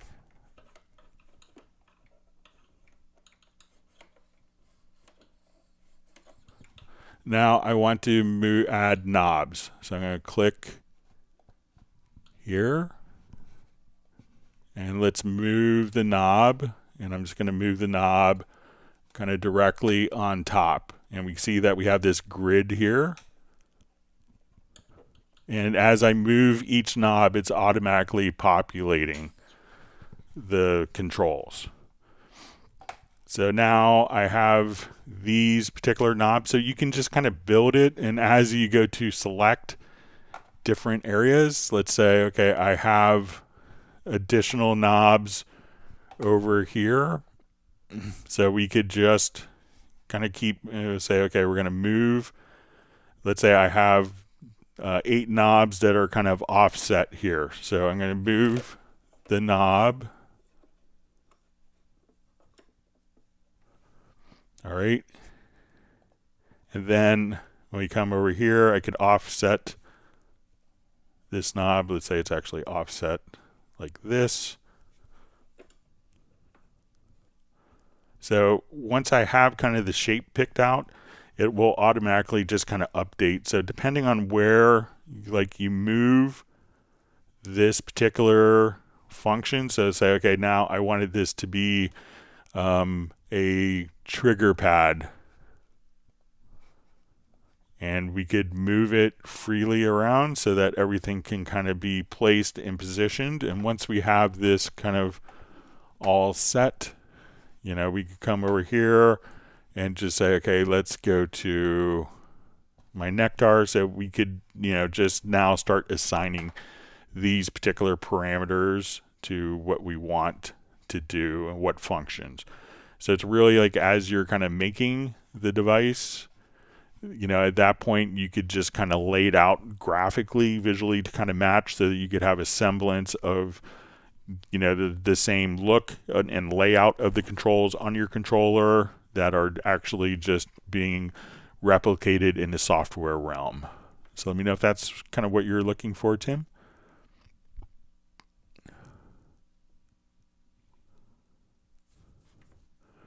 All right, so we see a question from George. Says, when working on a Dolby Atmos project in Nuendo 13, I have to export to the Dolby renderer to create an MP4 file. Will Steinberg ever offer a one-stop solution? So I think that there could be, like as we're utilizing kind of the options that are available from Dolby, that I think at one point, I'm not sure if it's still the case, but you know, that might not have been an option unless you used the Dolby renderer and wasn't available to developers to do an MP4 file legally.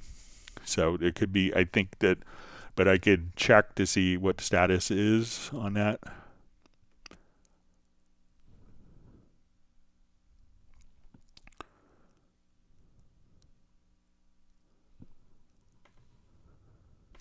All right.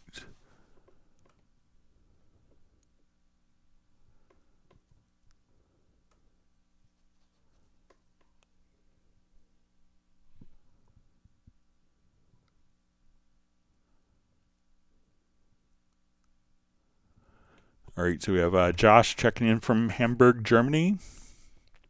Yeah, go over to the Steinberg party. It's the happening place.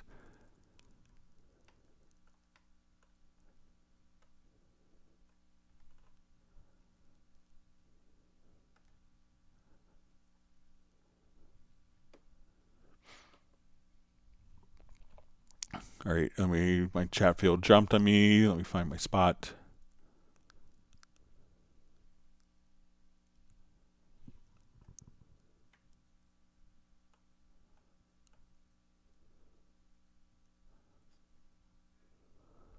Okay, so I think I'm back to where I was.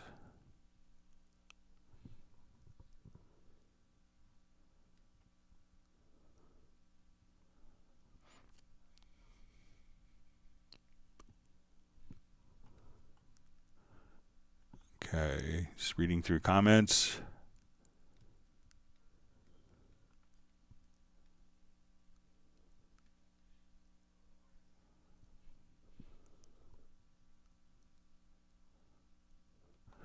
All right, so we see, thanks to your great work here, I can't import music XML files in one click with Cubase using open from the file menu itself. It has to open as specified in the documents, whereas Logic can.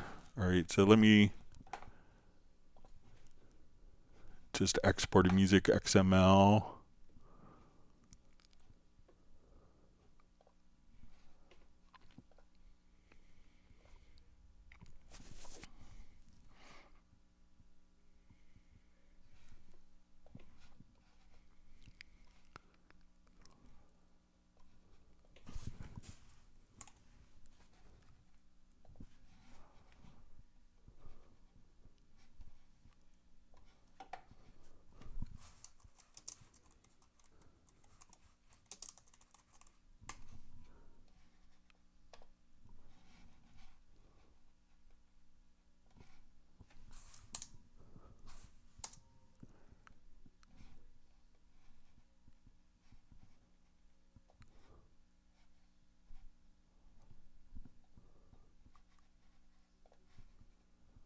All right.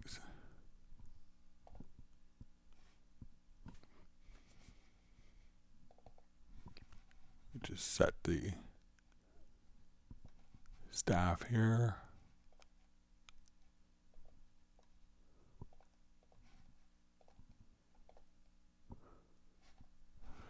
So, it seemed like I defined the project folder when importing it. So, but it seemed pretty straightforward. So again, if we are here, we'll just import music XML. We'll just come right over here.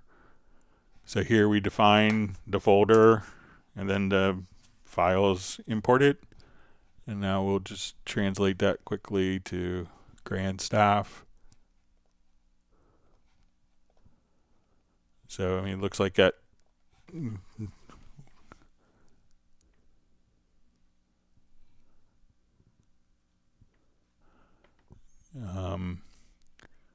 So maybe it's 2 clicks, but let me know if I did something differently.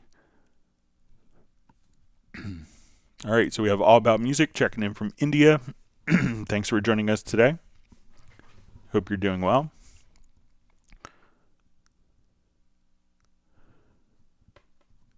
We see Tim K just sending a note of praise for Jazz Dude for all of his efforts, which is well deserved. We appreciate everything Jazz Dude does. He's amazing.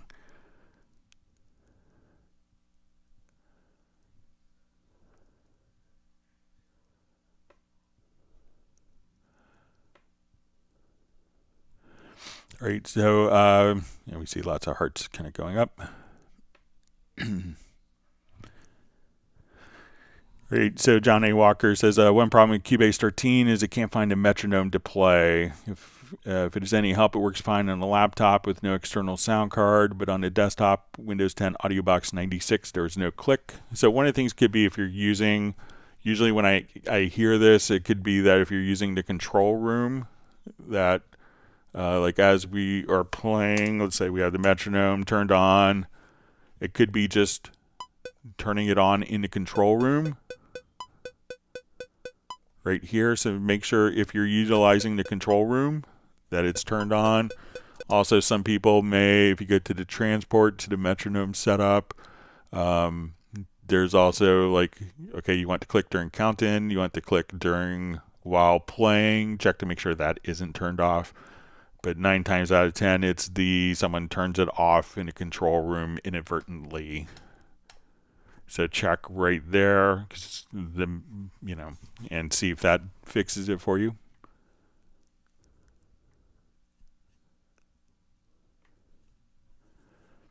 Jazz Dude says he's my sidekick. I think I help Jazz Dude more, so I'll be Jazz Dude's sidekick any day.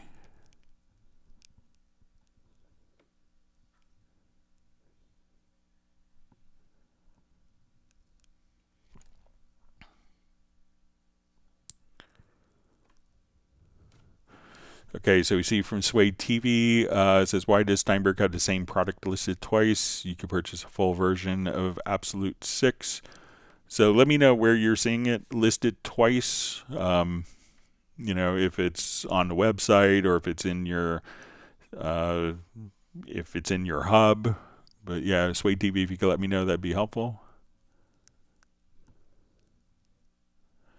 All right, always so wonderful to see Brian Sawyer, Senior, checking in from Beulahville, North Carolina.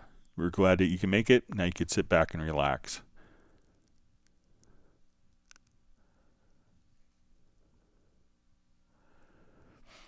All right, so All About Music says I have an old Samson Carbon 49. Is that enough for music production? So, I mean, I think it's just a controller, if I'm not mistaken. So, I'm sure it'll work great, and once you have the tools in Cubase with the controller keyboard that, you're able to play the instruments and edit MIDI and perform MIDI and capture MIDI, do step input, that any controller that you like and is working with your system will work for you. All right, so we have Musical PT, just says checking in from Las Vegas. Thanks for the great info. Thanks for joining us from Las Vegas. Haven't been there in a while. And I used to travel all the time. Used to go through Vegas 3 or 4 times a year.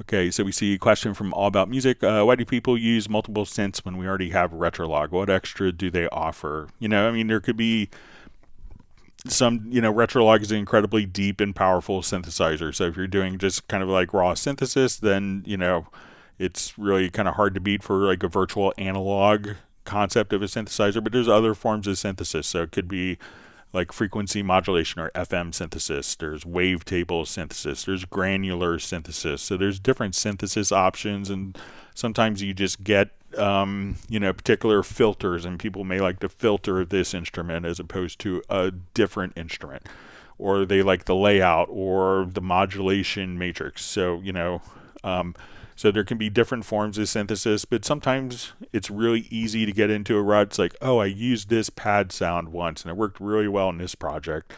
So that is my go-to sound when I need a pad, or this is my go-to organ sound. And people will get into ruts when you're using instruments. So something that worked well for them in one project, they assume will work well in every other project.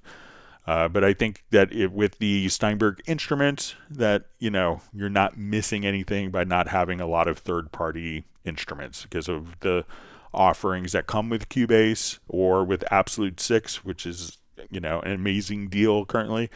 That anyone, if you can't make music with the sounds that are in Cubase or more advanced capabilities of Absolute 6, and if you can't come up with a great sounding track, it's probably not the instruments that you own. They're not at fault.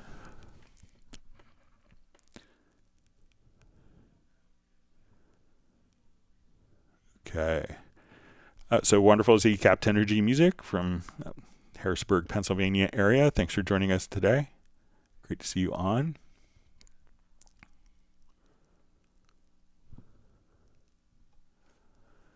So Tim K says he's 100% on board with the ease of MIDI setup in Cubase. I mapped an old Casio, including a couple of its buttons, but I'm happy as can be to have the built-in controller scripts when available.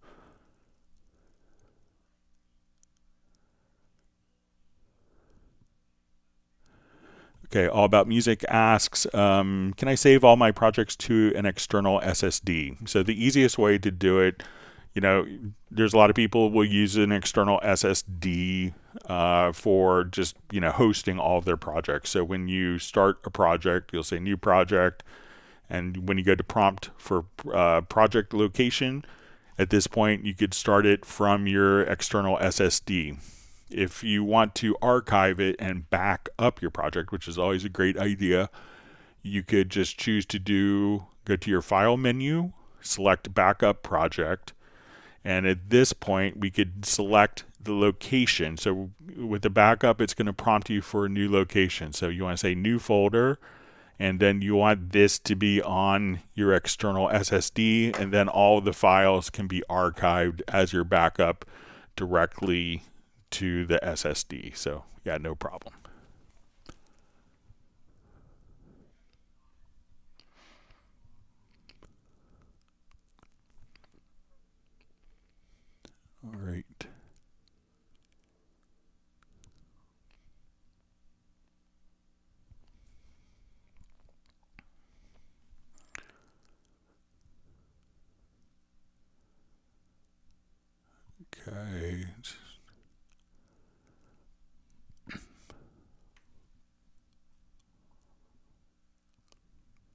Okay, just reading through comments.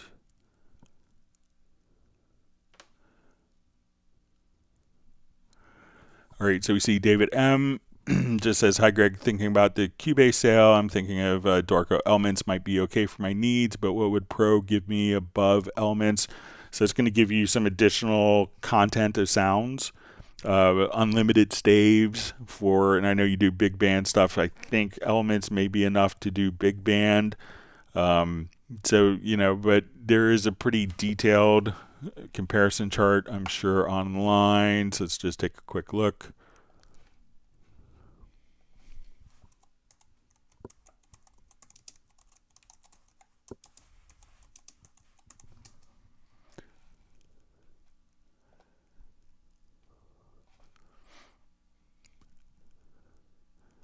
So here you could kind of see a comparison chart between what's in Dorco Pro 5 versus Elements. So custom page layout, custom key signatures. So you say I want B flat, F sharp, and you know, in my particular key.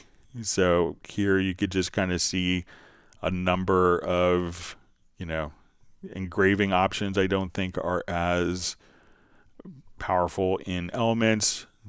So, but this will give you kind of a pretty good run through of stuff that is the differences.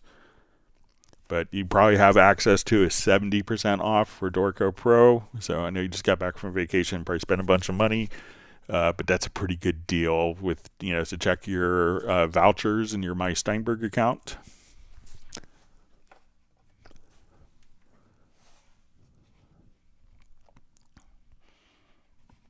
Okay. Just reading through comments.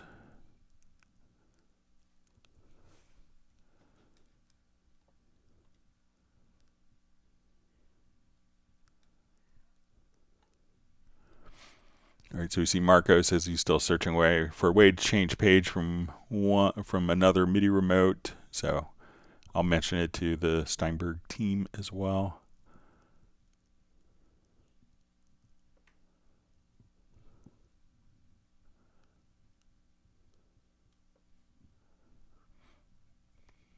Okay, you see Sable Winters is like number 85. Thanks for joining us, Sable. I hope you're well.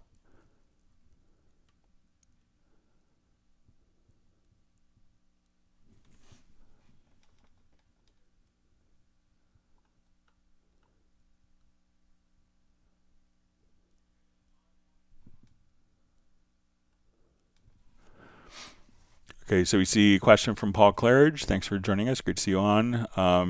His question is, when I use live input and set my scale on the chord track, I find the notes that get changed. I could play all white keys and be in scale are duplicated on 2 keys. Can they fix this? All right, so let me just jump to...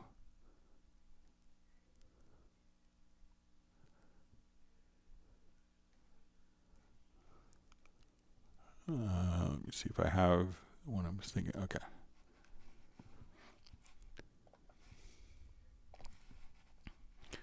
Okay, so I guess you're in the live input on... All right, so I'm going to come over here. Let's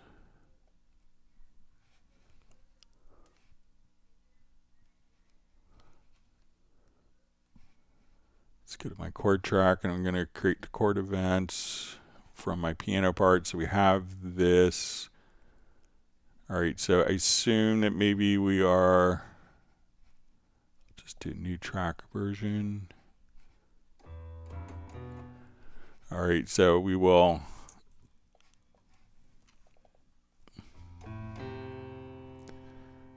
all right, so let's get to our scale assistant and go to snap live input.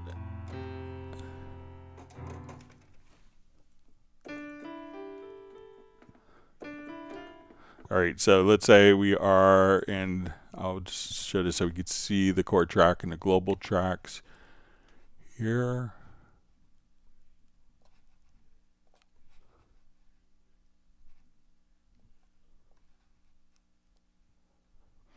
Okay, so let's say if we are playing, all right, so we have a first chord is a G major, but let's say, so I'm going to set this to use the chord track.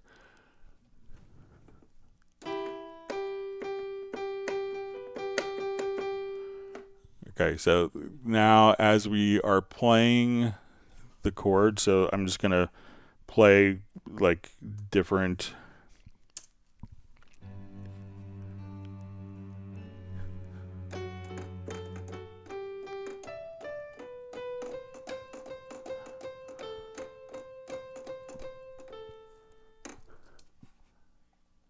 all right, so let me just place this into record.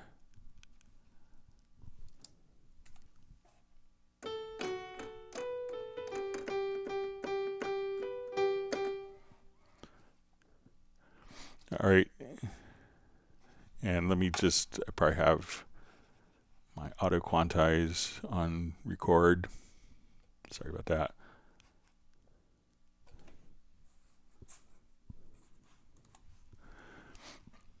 Okay, so find the notes that get changed, like by all white keys and in scale are duplicated on 2 keys. Can they fix this?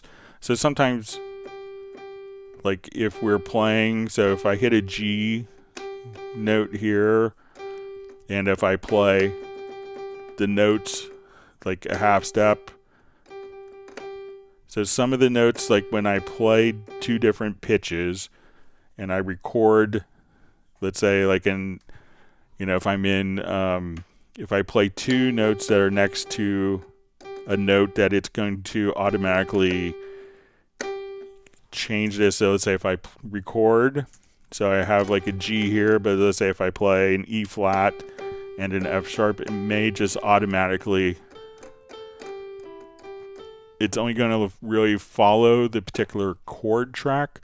So some of the notes, whether it's above or below the pitch, depending on its position in the scale. So if I'm playing an E and I go to an E flat and an F, but I'm in the key of G, E flat and F may resolve to E. So, it's correct, and it's kind of telling you to, that, how the scale correction will work. So it may kind of draw 2 different notes to a different pitch so that you're playing it in scale, but those are 2 different notes. But let me know if you're actually, if you're doing this snap live input on record, because then it should, and make sure that we're telling it to follow the chord track. So, but you might have 2 pitches that resolve, whether it goes up or whether it goes down, to resolve to particular keys. I'm not sure what the algorithm is to determine if it goes up or down, but at least the particular notes are in the scale, which is the intention of the feature. All right, so we see from Alessandro, says, Greg, thanks a lot. All right.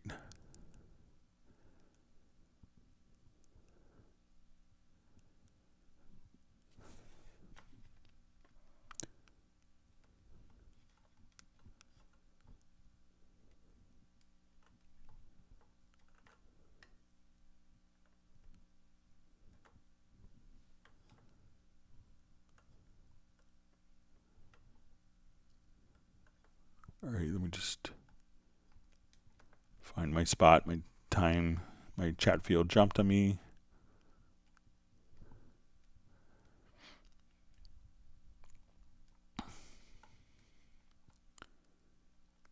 Okay, so I think I'm back where I was. All right, so we see Sable Winters just mentions creating a remote control script is very difficult for me.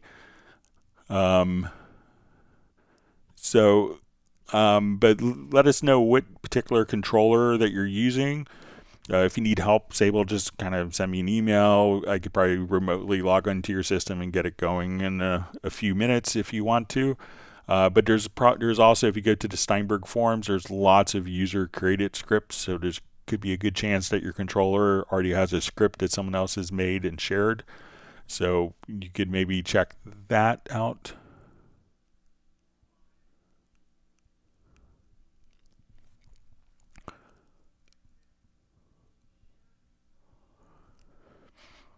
All right. So we see from All About Music says I want to duplicate C4 to C3, but I want to keep C4 intact. Is there any shortcut? Okay, so we'll put some.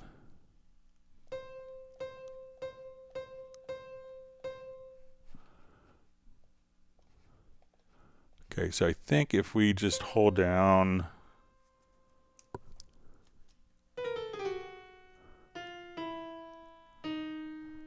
So if I want to just hold down my, we could drag it down, and if I hold down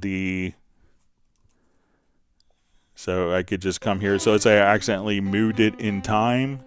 If I hold down my Alt or Option key, we can make a copy. If I hold down my Control or Command key, that will, since I moved it vertically first, that will lock the vertical aspect.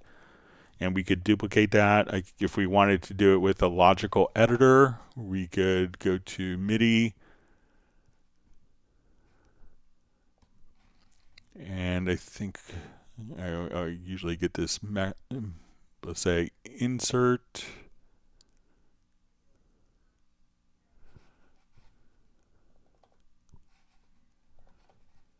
We'll say notes, and we could say that the subtype is going to be C4. So if we only want to do C4 notes, and we could say the pitch we want to subtract 12. Let's see if this, yeah. So that way we could just take those particular notes and copy it down an octave. So if we say insert, if we don't want it to be specified to a particular pitch, I could remove this condition. So let's say I want to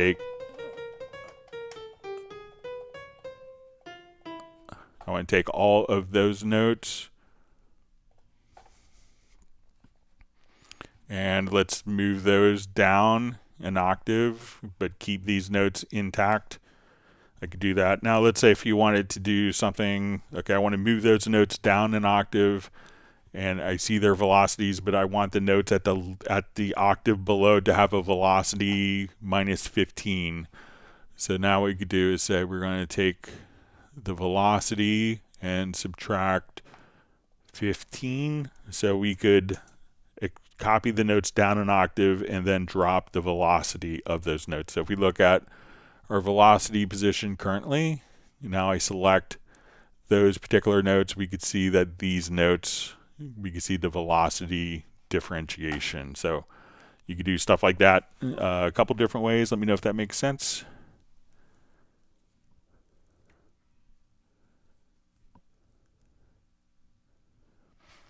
All right.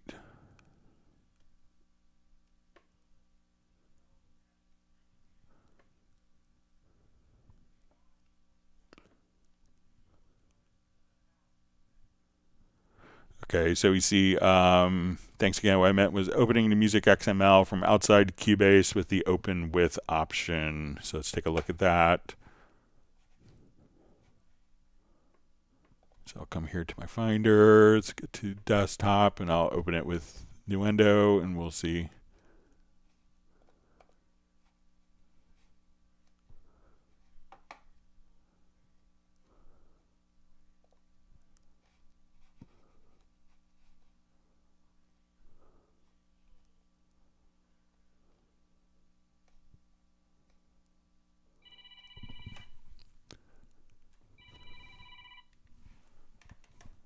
All right, so I'm going to say, let's do Nuendo 13. Let me just.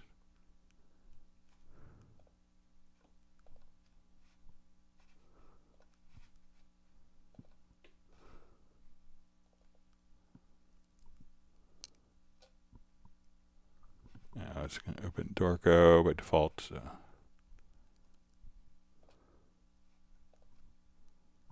Let me exit out Dorco here quickly. So you can always get Dorco SE. Open it directly, and let me exit out of Dorco.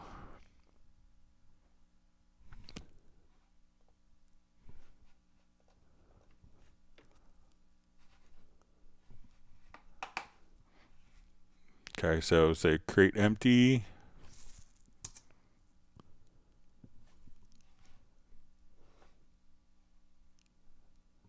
All right, so I guess you open it up.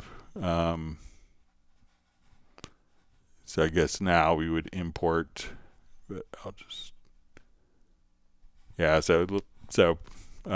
yeah, I can see where it's an extra step to now import it once the program is open. So.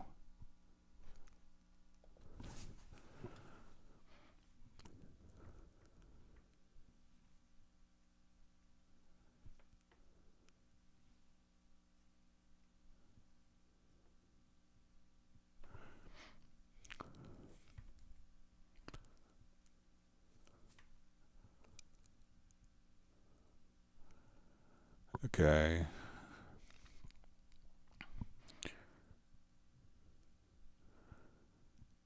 Okay, so you see from DaVinci Girl, it says, can you repeat what Jazz Dude says, please, or write it in the chat? So I'm probably not going to read every comment that Jazz Dude makes. You should be able to see it in the chat, but if you don't, let me know, but it's always available to see afterwards. But probably just slow down the whole process because he helps so many people.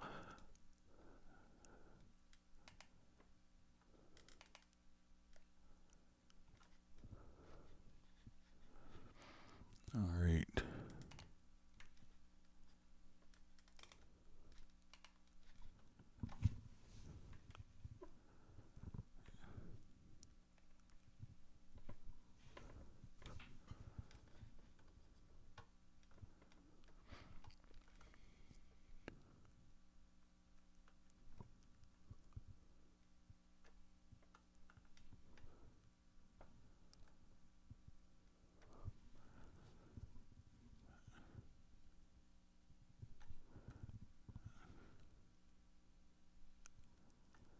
Okay, just reading through comments here. Sorry.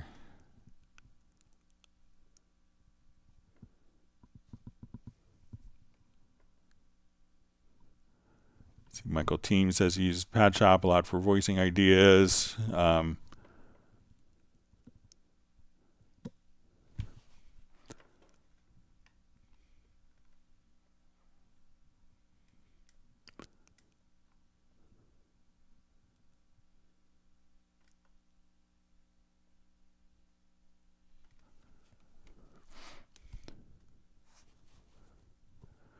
Okay, so we see from Daniela, says, Greg, I hear something you make notice about Jazz Dude, but I did not understand. Can you please post this into the chat so we're all able to follow the stream? So I don't remember exactly what that was, but if I remembered, I would share the info, but I'm not sure what it was because it was just like 20 minutes ago.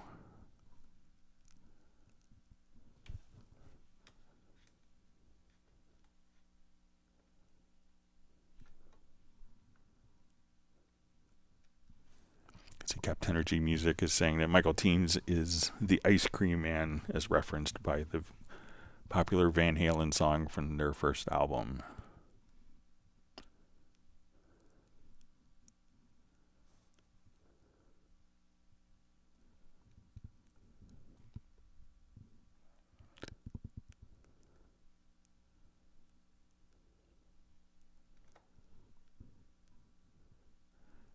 See, Michael Teams has an upcoming birthday on September 29th, so we'll try to remember that so we can wish him a happy birthday.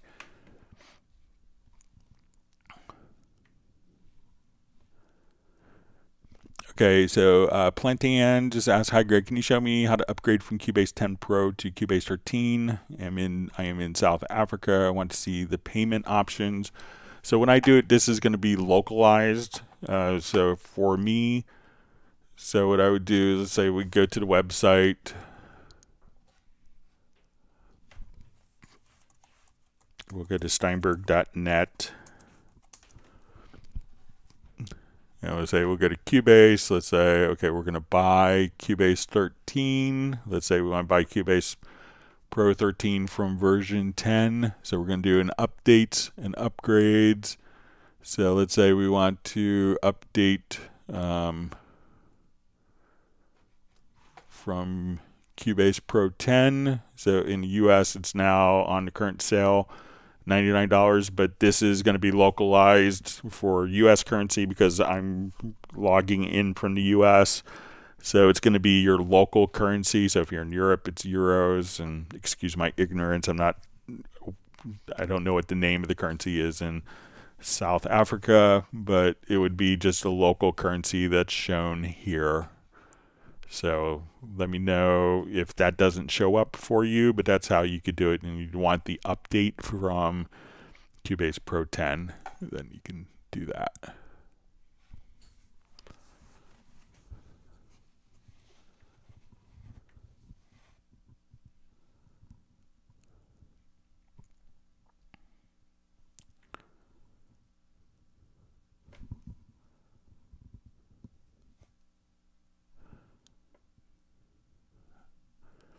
Okay, so we see from question from All About Music, who asks, I want to shift my song from F sharp minor to G minor, but not through transpose. Fastest way to move up all MIDI notes one semitone.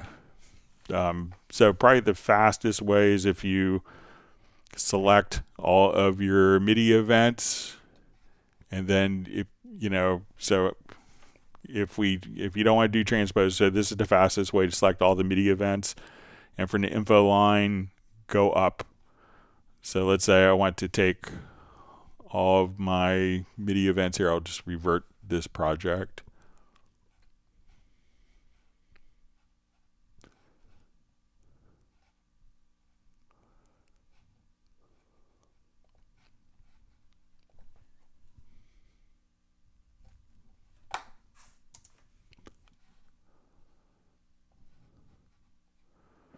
Okay, so I wanted to take all of my MIDI events here. I'm just going to select my MIDI. So let's say while we're playing.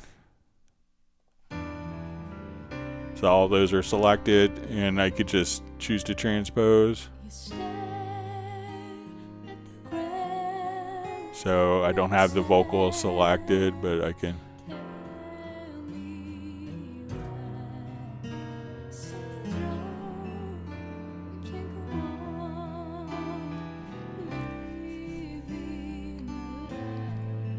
So let's say if I want to select all of the MIDI events here, we could also go into the, if we want to go to the logical editor,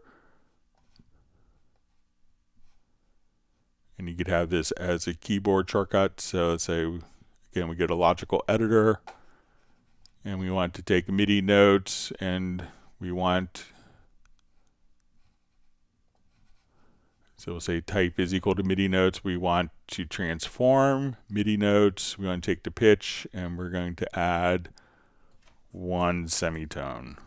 So as we're playing now, the events I think would need to be selected, but as we're playing, I could come here and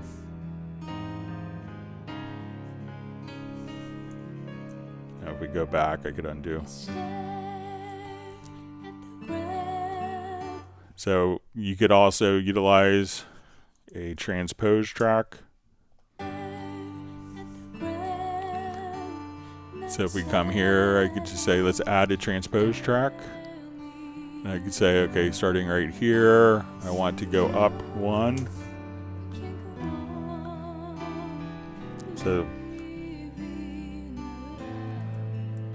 now.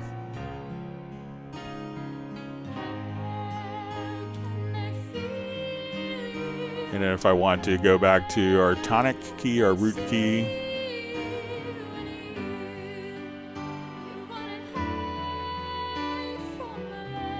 so you could use a transpose track as well. So there's a couple of different approaches that you could take to go from F sharp minor to G minor.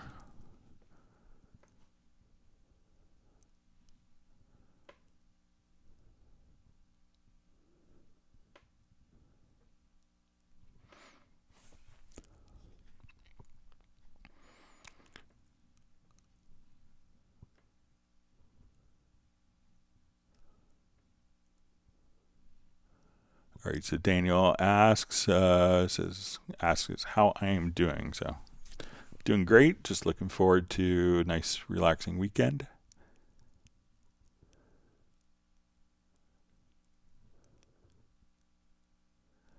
And we see Daniel's out having fun.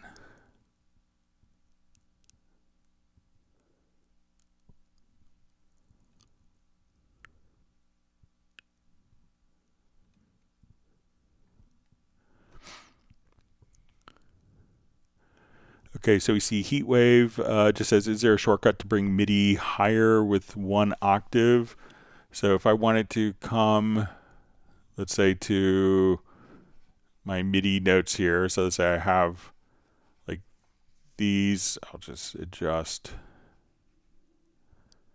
So I'll take these notes. So if I hold Shift plus the up arrow, we can just, so my Shift plus up arrow, Shift plus down arrow for selected MIDI. You could adjust MIDI by octaves within the MIDI editor. So let me know if it's within the editor. So it's just Shift plus the up and down arrow keys on your computer keyboard.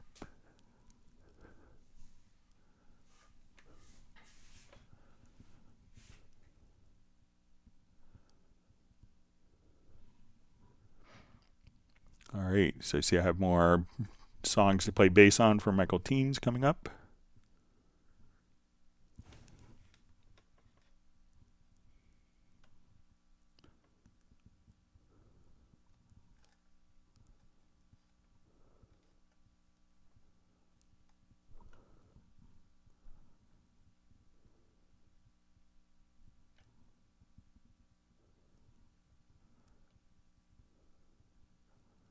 Okay, hang on.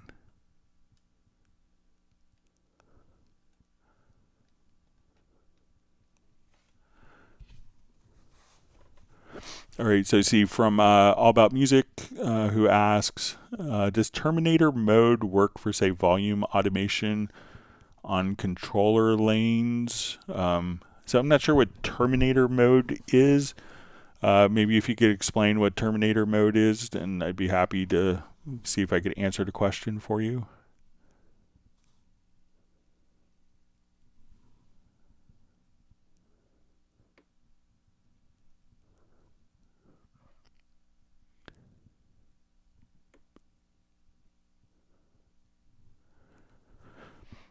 All right, so All About Music asks, I can't notice the difference between 3/4 and 6/8. How to find the time signature of a song by ear? So technically, you could, 3/4 and 6/8 could be interpretations of the same piece. Now, a lot of times when you hear 6/8, it might be in patterns of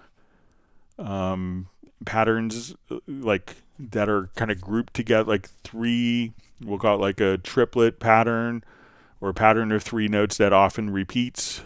So technically it could be, you could technically notate it and view it as 3/4 or 6/8. But let's say if I just come here,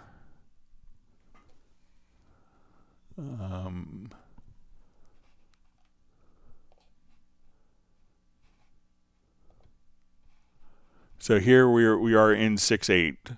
So if we just kind of listen to the piano, if we listen to kind of where the chords are changing, so 1, 2, 3, 4, 5, 6, 2, 2, 3, 4, 5, 6, 3, 2, 3, 4, 5, 6, 4, 2, 3, 4, 5, 6. So where those chords are changing are kind of in intervals of 4. Or intervals of 6 rather. So it's not like we could think of maybe like a traditional waltz where you have 1, 2, 3, 1, 2, 3, 1, 2, 3, where it's going to be maybe 3 notes that are repeated. But if you listen to like where the chords are changing on this, it's going to be every 6 beats. So that would lend me to think of it as being kind of 6/8. So again, if you just count the beats and listen for the chords as they change.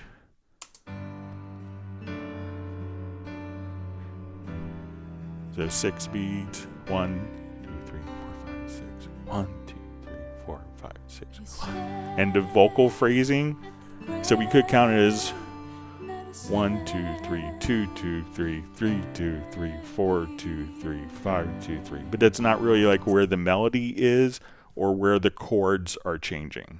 So technically you could divide the same music in 3/4 or 6/8, but it could really just kind of depend upon the pulse of when chords are changing or the melodic figures, or a lot of times the drum patterns could be, a giveaway as to whether it's 6/8 or 3/4 as well.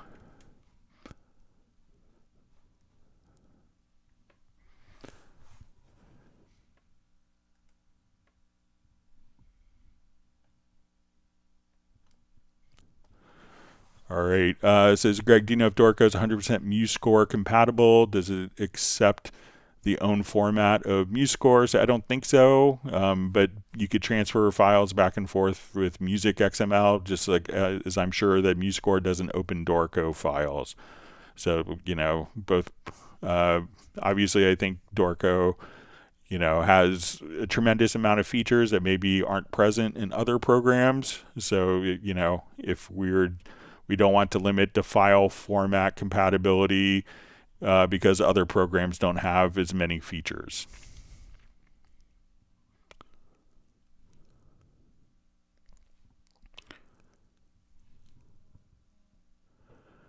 All right, so we see Captenergy Music says, just wanted to tell you, and you probably know that the Cubase 40th anniversary sale is a huge success. Personally had at least 20 people jump on it after my Reddit post. Well, we appreciate your support. Yeah, it's been great. I think it's a great way to celebrate 40 years of offering wonderful solutions to people.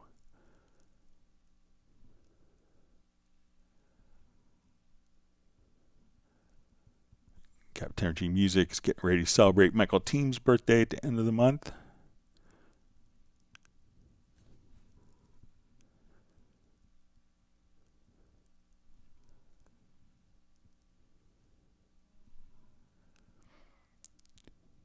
See, Captenergy Music mentioned he's recovering from his first bout with COVID this season. So we hope you're recovering quickly. I just got my COVID booster shot on Sunday. Just too many friends got COVID in the last 6 weeks that I know.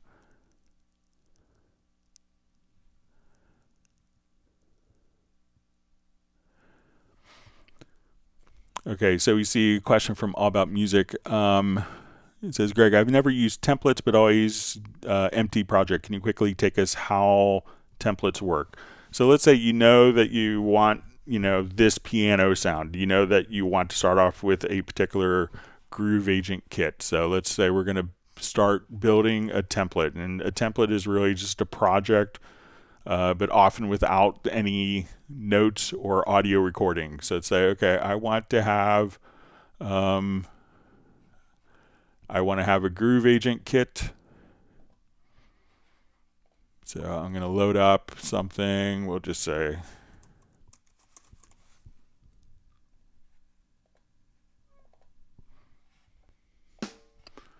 okay, so we come over here to the patterns. All right, so now I have my drums. Okay, I want to come over here. Let's say I want a bass instrument. So we'll go to Hallian Sonic.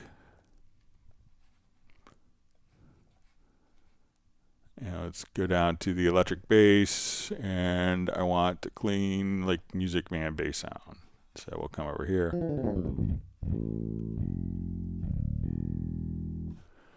Okay, so this is our bass. I want to have a piano, so let's load up the Grand. Okay, so we're going to click on, I want a Yamaha C7. Okay, so now I want to have a track set up with my vocal mic.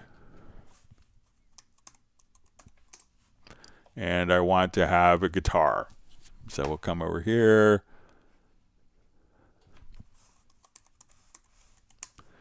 Okay, so when I'm starting a project, I want these drum sounds. I want this bass. I want that piano, and I want to be able to record my vocals. And on the vocals, I want to have, let's say, the vocal chain plugin. And I have my guitar with the guitar amp. So we'll come right over here, and under distortion, say we want to have the VST amp rack. Okay, and I want this to be maybe like a more Fender-esque guitar. So I want to start with this. So I got my drums, my piano, my vocals that are set up with the plugins, and my guitar. So what I'm going to do now is save this as a preset or as a template. So we'll come over here. We're going to call it All About Music. We'll hit OK. So now when I do a song, and I just want to get started easy, we're going to come over here and say, okay, let's just come to our All About Music template. I do this, and I choose a folder, just like creating an empty song. We'll hit open, we'll activate, and now at this point, we will have all of our instruments loaded.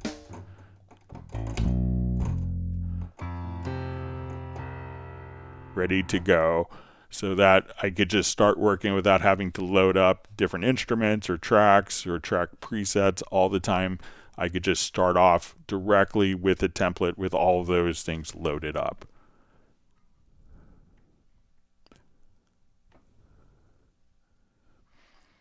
Okay, so we have a question from Jesus Lamelli. Says we gave Cubase 10.5 elements a few years ago to a friend. Now, since she does not want to lose it, I want to update her to 13 elements. Her laptop died and don't have access to it. If I update my friend to 13, even if I don't have access to the computer, will we be able to activate it to 13?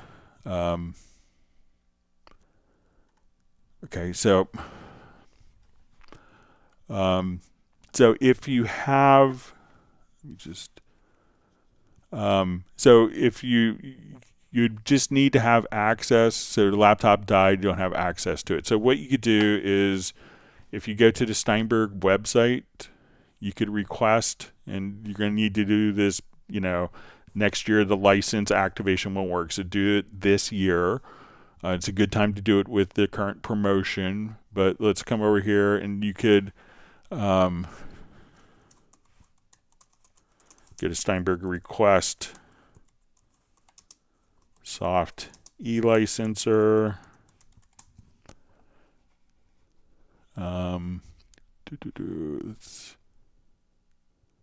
software license reactivation. So you could request a new activation code. So if you go to this, so just go to software license, requesting new activation code. So you could request a new activation code that will then be sent out to your computer. So you could authorize Cubase 10.5 elements.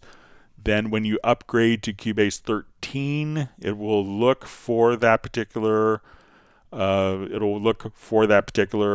license, and then it will turn that license into the new Cubase 13 license, which since Cubase 12 has migrated to almost like an account-based system. So the software e-license, as you know, was kind of tied and installed directly to that piece of hardware, whereas the Steinberg licensing, you could have it installed on 3 different computers, and then once you get to your My Steinberg, you could activate and deactivate particular computers. So get a new reactivation code, and then update. You're going to install that soft e-license. When you upgrade to 13, it's going to look to the software e-licenser, and at that point, just simply, it will update it and transition from the older license to the newer license, and you could have that on 3 different computers. So, and take advantage of the current sale. I mean, you get the Cubase Elements, I think, for $49 brand new as well. So it may be not that much more expensive than upgrading, but check that out. But you'll need to just go through the reactivation. But if we go to if you're in the US, I could tell you the sale price. So let's say we want to buy Cubase Elements 13 is $49. If we're doing updates from 6 to 11, it's $15. So get the new, reactivate the license, and then update, and then you should be all good. Then you're not going to be tied to that particular computer. You could just go into your My Steinberg account and activate and deactivate different computers.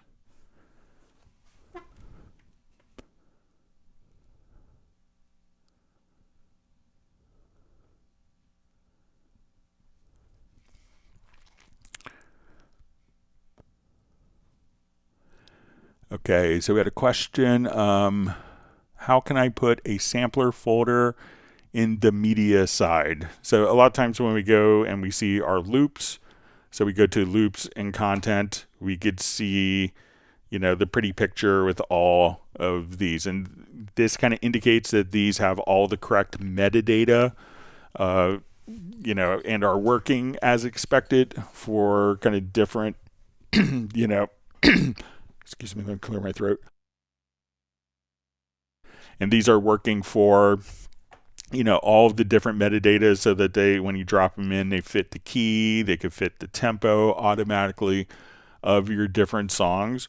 But if you wanted to have kind of like quick, easy access to your own folders, what you could do is if we just go to your file browser here, and say, okay, this is a folder that we want to use and have access to. So go to your file browser, and then you could right click and choose add favorite. So we'll call this September 6, 2024. Okay, so now I will go over here and let's go to my favorites. And I'll say, oh, here's my September 6, 2024. And there's all of my files, so you could quickly access it right from here. So try just taking your sample folder and from the file browser, right clicking on it and add it as a favorite, and then you'll be able to access it directly here as your favorite.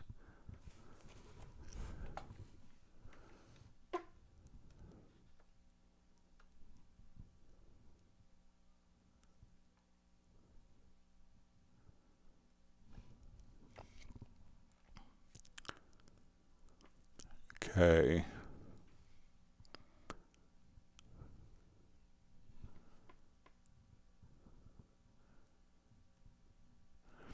Okay, so we see from question from All About Music, when you want to cut off the automation, and this is the terminator. Terminator is when you want to cut off the automation and do not want it to continue to the next MIDI portion. So what happens with MIDI continuous controllers is, let's say we have a MIDI CC value, and this is just kind of the nature of MIDI. So let's say, we have this, and let's say for some reason we're putting modulation on our piano, and we have another event here. So at this point, we can probably see it here. So let's say we open up our bass and we're playing along, and we have modulation data that we're playing. Sorry, it's just.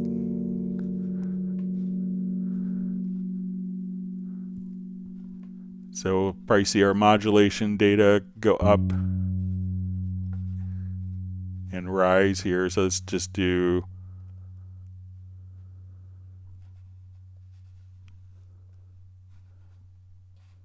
Here, I'll just do like a big. So as we're playing back now, we watch the modulation wheel on our controller You can see it kind of scroll up. Now when I go to the next MIDI part, if it's MIDI CC data, MIDI CC is continuous controller, so it's going to stay at that particular value until it sees another value to jump to. So what you could do is, to get rid of MIDI CC data at this point is you would have to kind of just draw in a MIDI CC data so that if these two were right next to each other, we'll see that the modulation wheel, it will go up here. So as we play this, our mod wheel will go up and it will stay at that MIDI CC value until it gets another MIDI CC message. And that's how MIDI continuous controller is. So if you don't have anything at this point, you would need to have another CC value that's different in this event so that it can just go directly to that value. So with automation, you could choose to edit the automation, but with MIDI CC data, it generally will stay at that value until it receives a different MIDI CC message. And that's generally how MIDI continuous controllers work in the MIDI realm.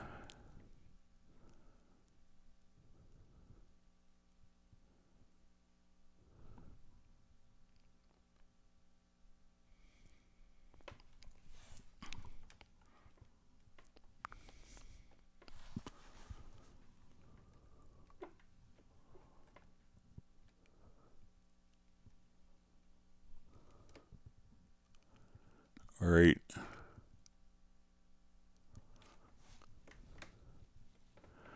Okay, so we see from DaVinci Girl, it says, when I imported Dolby Atmos by Norcule wave file into Cubase, it completely changes the character sound. Can you find, again, the reason? Is there a mistake? It seems the XML file having the markup. So is it a Dolby Atmos file or is it a binaural file? And you have to figure out if the binaural file, if you're playing it through, make sure that when you have this set up in your audio connections, that you have your outputs kind of set up. So you're going to need to add a bus, and probably for it to be, if you're doing ambisonics, or if you're doing other formats, and then within, and if you're doing it with, I'm not sure if you're monitoring with headphones or speakers.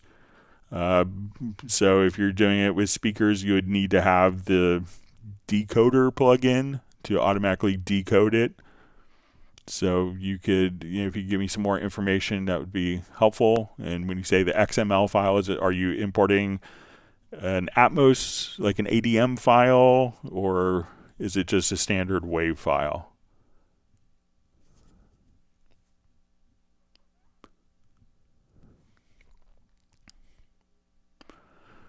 All right, so we see from a question from All About Music, is there a way to convert an externally recorded electric guitar audio to MIDI? So only if it is playing a monophonic part. So if we have something like with the bass line, let me just come here.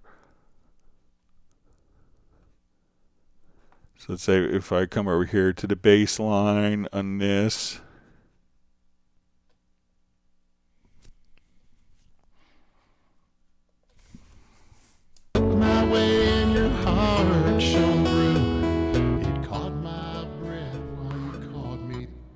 so I have this, so let me just come over here to my Very Audio. So it's not intended to work with chords.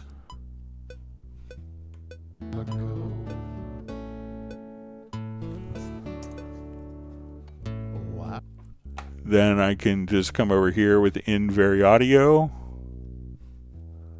and extract MIDI. And then we could see kind of the MIDI notes that are laid out for you. So you could do it for kind of vocals and monophonic sources, but it's not really intended for kind of working with chords. And so if your guitar part has chords, it's not going to convert that into MIDI. And there's some things that attempt to do it. I haven't seen many that do it very well. So.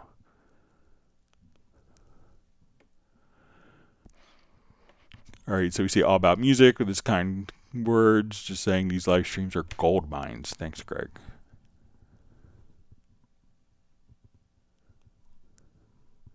We see that Sergio Mendez died today at 83 due to battling effects of COVID for months. Sad to hear.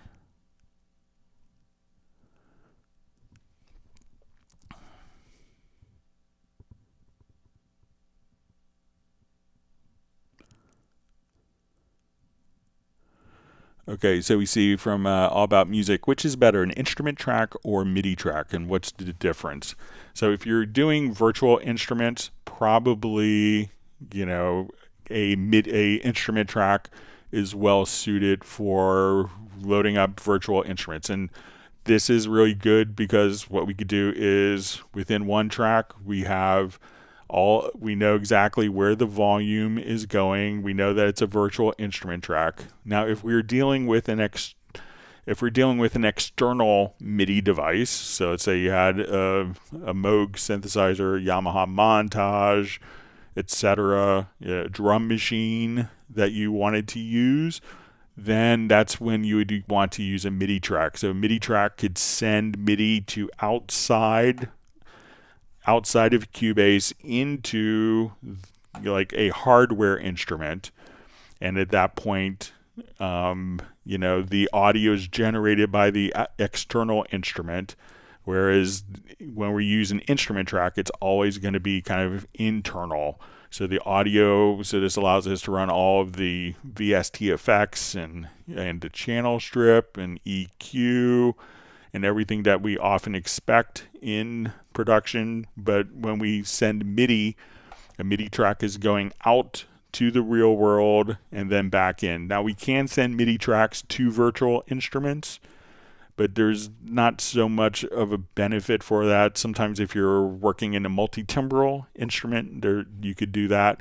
But for the most part, software instruments, instrument tracks, MIDI tracks often are used for dealing with external instruments, not software-based instruments, or not instruments that are running as plugins.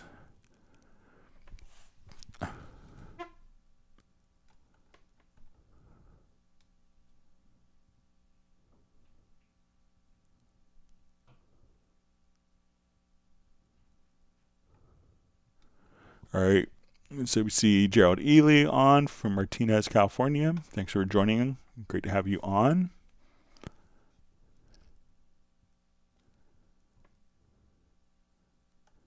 And Gerald asks the important question, will ice cream mix with beer?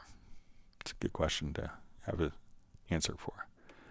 All right, so we see Michael Teams has granted my family and myself 1 gallon of Cherry's Jubilee ice cream. And it will cool down the throat. So, yeah, ice cream after talking for 4 hours straight in a live stream, it's good. So,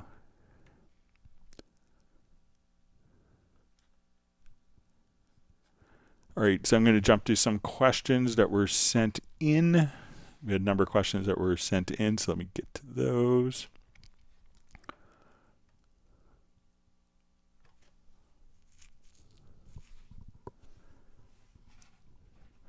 All right, so we had a question that says, it appears any transpositions done in a project view are not reflected in the score editor. Can you please verify that it's true? And if it's true, maybe it's time to suggest make all transpositions permanent option to the Cubase developers. Okay, so let's take a look.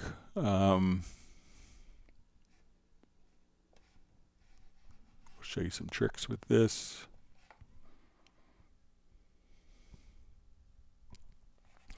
All right, so there's some ways of doing transposition that will keep the notes as they are in the editor, and will transpose kind of on playback, and some where you could just have it actually transpose. So let's look at just, let's say, the piano part of this.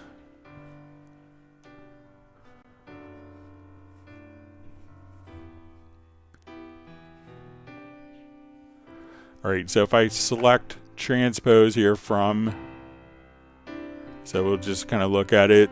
I'm going to select transpose here from my info line.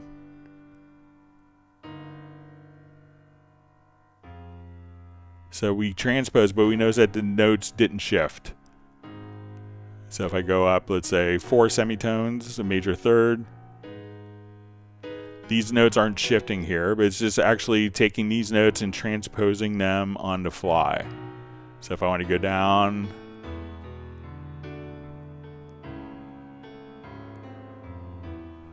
now I could also come over to the MIDI modifiers here, and we could transpose from the MIDI modifiers. So now we go down 4 semitones. Again, these notes aren't changing.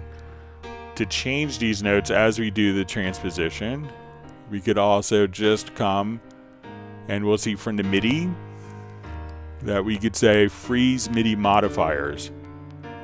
Then we do that, this value, the transpose value, gets set to 0, and then we also see that the notes have shifted. So the freeze MIDI modifiers will take these into account. Now if we have all the notes selected here,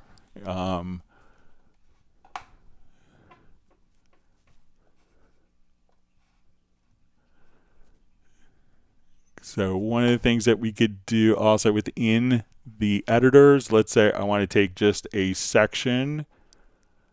So we'll say measures 9 or 10 through 14. So I'm going to take this section and transpose it down. We can come over here and let's say, okay, we want to look at all of these sections. Okay, so we see that we're going to have some of the notes that transpose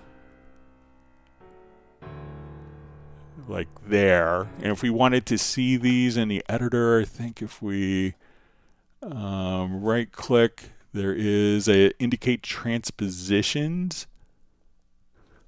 So what this could show us is in the editor that we have, that once we have this on, if notes are transposed on playback, that we could actually see these particular notes transposed visually within the editor. So give that a shot.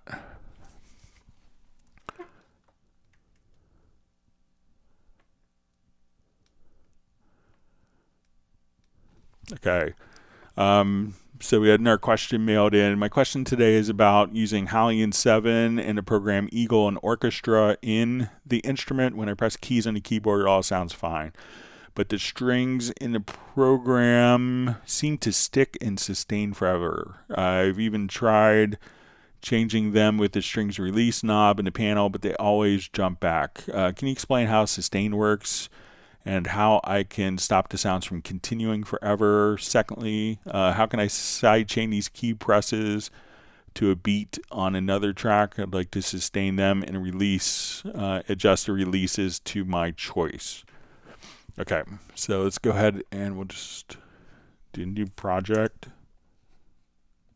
And this is one of the instruments you get with Absolute 6.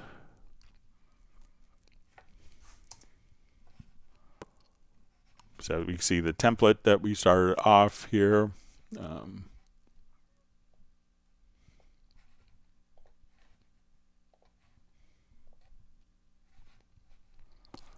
All right, so we'll come over here. We'll just search for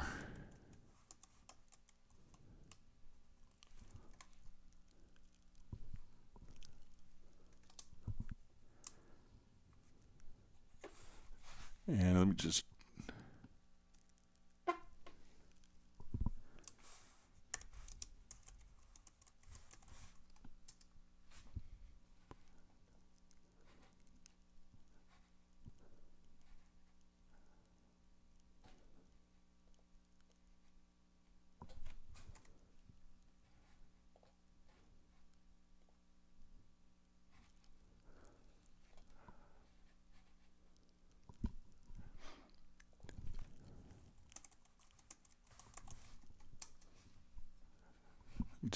try in Hallian 7. Let me see if it.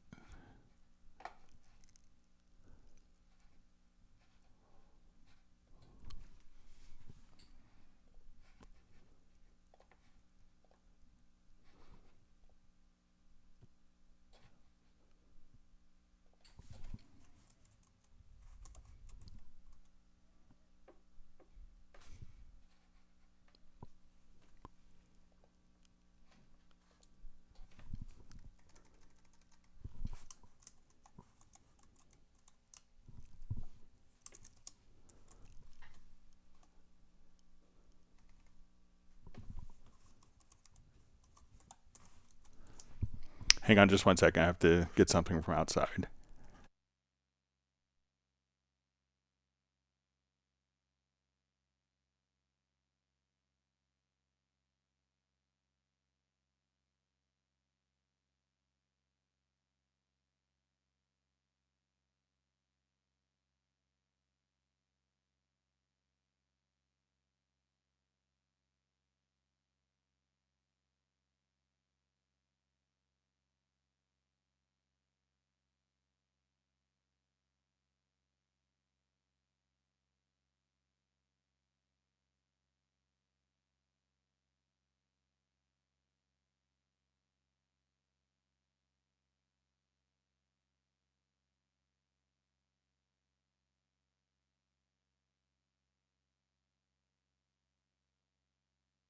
All right, so let me just see if I can find it. Media Bay, the patch.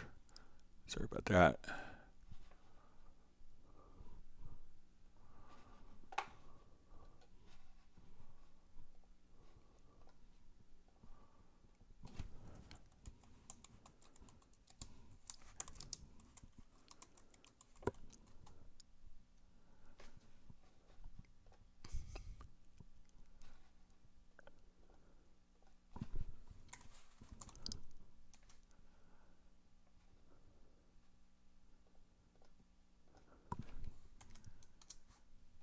Okay, here we are.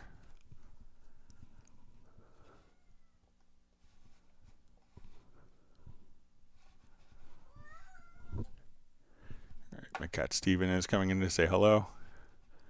All right. All right. All right, so when we come here, we can see that we have the Eagle piano. We're going to have layered studio strings. So this seems to kind of cut off when I release. If I hold down my sustain pedal and release, I don't have any release the sustain pedal.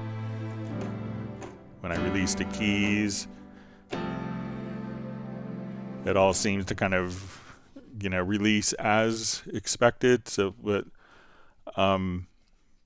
So if you don't see release, one of the things, it could be just maybe the MIDI note isn't, from the controller, isn't sending a note off. One of the things you do is go to the MIDI and just choose reset. So if I'm playing a chord, and if it's sounding like a stuck note, if you hit reset, that will send kind of a notes off message for all notes and all channels. So you could try that. But let's say if we want to do like a quick chord track and do side chaining on this. So I'll just drop in some quick chords.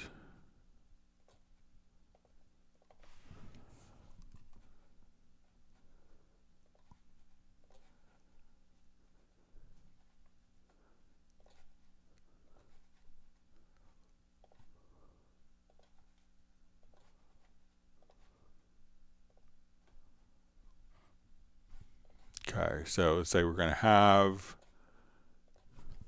I'll delete this and then we'll just duplicate this.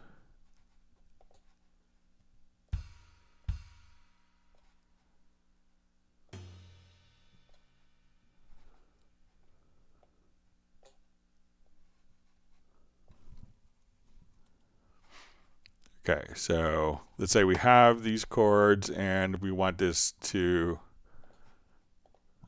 go to this track, and we'll just go to my chord track and we'll say chords to MIDI. So now we're going to have these chords.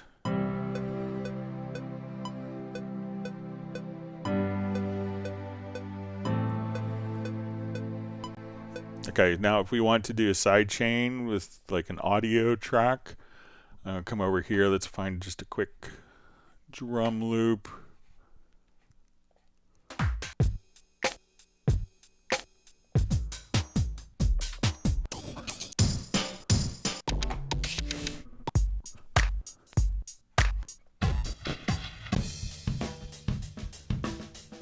Just see if we can find.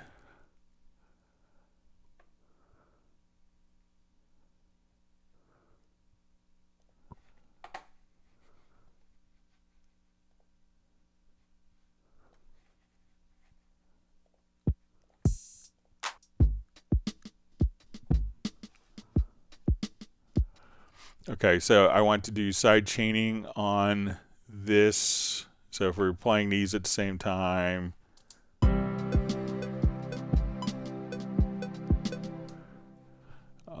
me just make this into musical mode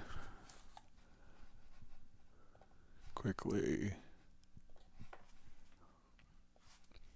Okay, so now if I wanted to do a side chain, I'm going to just grab this track.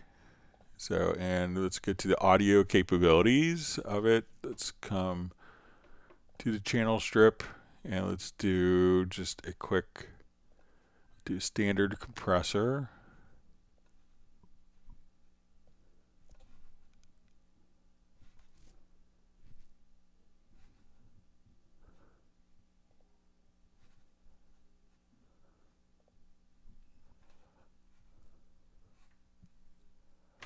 I'll just do it as a quick plug-in here. Let me just turn this off. So we'll come to our dynamics. Let's get to our compressor. Let's do our side chain. So I'm going to activate the side chain. Let's get to our side chain setup. And we're going to tell it to go to this drum track.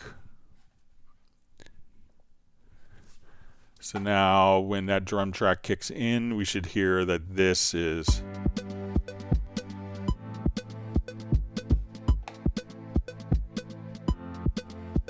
kind of creating that pulsing rhythm with the drums.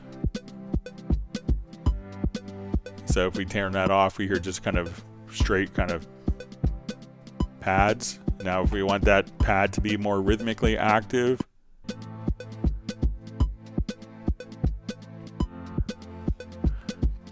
and then if we don't want the sound of the drum to do that, we can send this to no bus. And we still hear kind of the rhythmic pulsing without the drums if you wanted to, or you could just say, send that to the stereo out. So as we listen to it, we can have the drums. Just do the side chaining right there.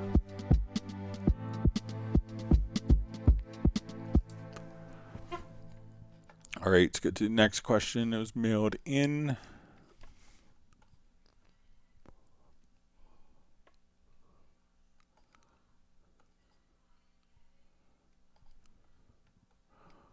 All right, so we see question, how to open up the note expression editor when double clicking on it.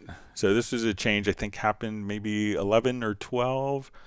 That it used to be when we double clicked on a note that by default it would open the note expression editor. Now what happens when we double click a note, the default behavior is that it erases the note. So to change the behavior on that, you'll see this little icon here that looks like an E, and that will double click opens note expression editor or not. So when this is illuminated, when we double click, that would open the note expression editor. When that is not illuminated, now we double click, it deletes the particular note that was double clicked on. Or if we want to do multiple notes, or just a single note at a time. So turn this on right here in the MIDI editor, and now when you double click on a particular note, that note will open the expression editor.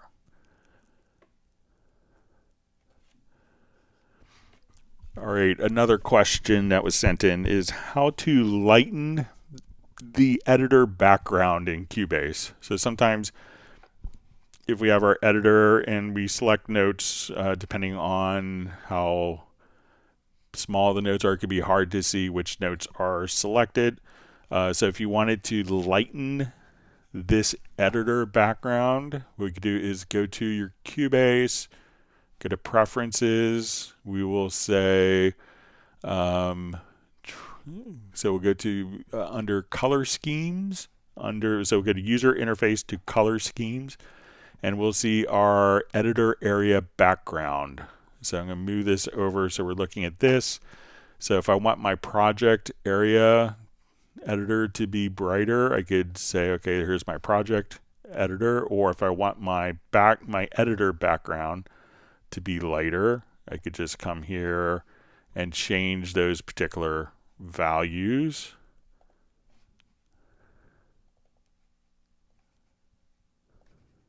like so. And then we could just go over here. Let's get to our defaults and hit OK.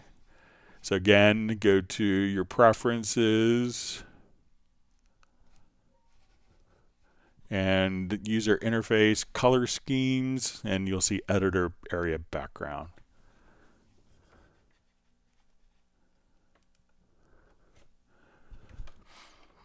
Okay, so it says, question, I have 3 dongles with 3 different, with different number of licenses that do the update Steinberg licensing more complex to update all of my computers, 5. My question is, am I in a hurry to update all my Steinberg instruments on my computers before 2025 when the e-licenser server is closed? So if you have multiple licenses on different dongles, and if you wanted to have more than 3 computers running, so it indicates that you have 5 computers, that if you want it to be able to run it on 5 computers, you may want to have like one account, one Steinberg account. You could have a Cubase license and have it running on one account on 3 separate computers. And then if you have 3 separate licenses and you wanted those all to be distinct, is maybe create 3 different, if you wanted those licenses to be mimicked per your account if needed, you could have multiple user accounts under different email addresses. And if you have multiple user accounts under different email addresses, then you could just simply, have one address for each of the licenses. But being that each license can now do 3 different computers and that you can dynamically turn on and off different computers, you have to determine if it's important for you to actually have, if you need to have 5 open at once or 3 with the ability to turn on and off and activate different computers for your needs. So, but if you did 2 accounts, you could run that on 6 different computers. So if you had 2 different licenses that are currently on USB e-licensers, and you wanted those to be able to run on separate accounts, you could take each of the USB e-licensers and assign them to a different My Steinberg account with the unique email, and then you could run all of those. You could run it on all 5 of your computers at once.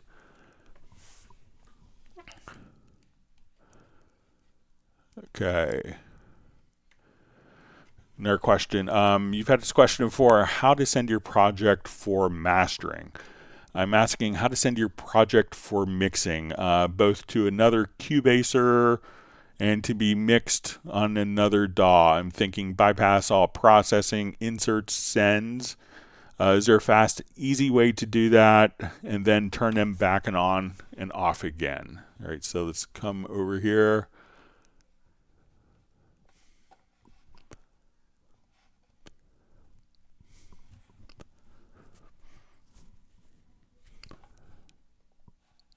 Revert this.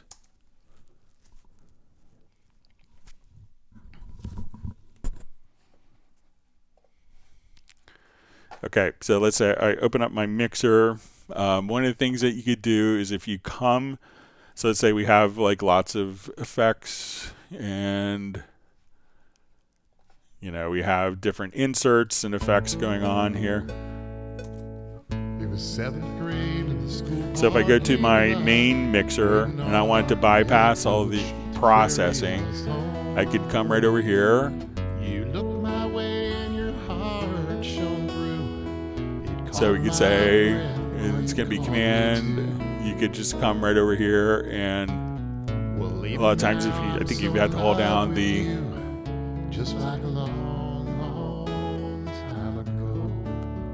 So as we do this, we could bypass all of the processing right here. So I could bypass inserts, bypass the EQs, and I could bypass the channel strip, and all of the sends. So these 4 buttons here, and they're going to be under state buttons. This would allow us to quickly bypass, save the project with no processing on it. So you could hand it to someone dry with the state just like that, or and just simply have it turned on and off just by turning it on in the mixer. Okay. So it says after bypassing all plugins, how do you export every single track in a very large project with tons of buses to pass to another mixer? Right, so if you have lots of buses in your project, we could just come over here, and we have different options when we do our export audio mixdown.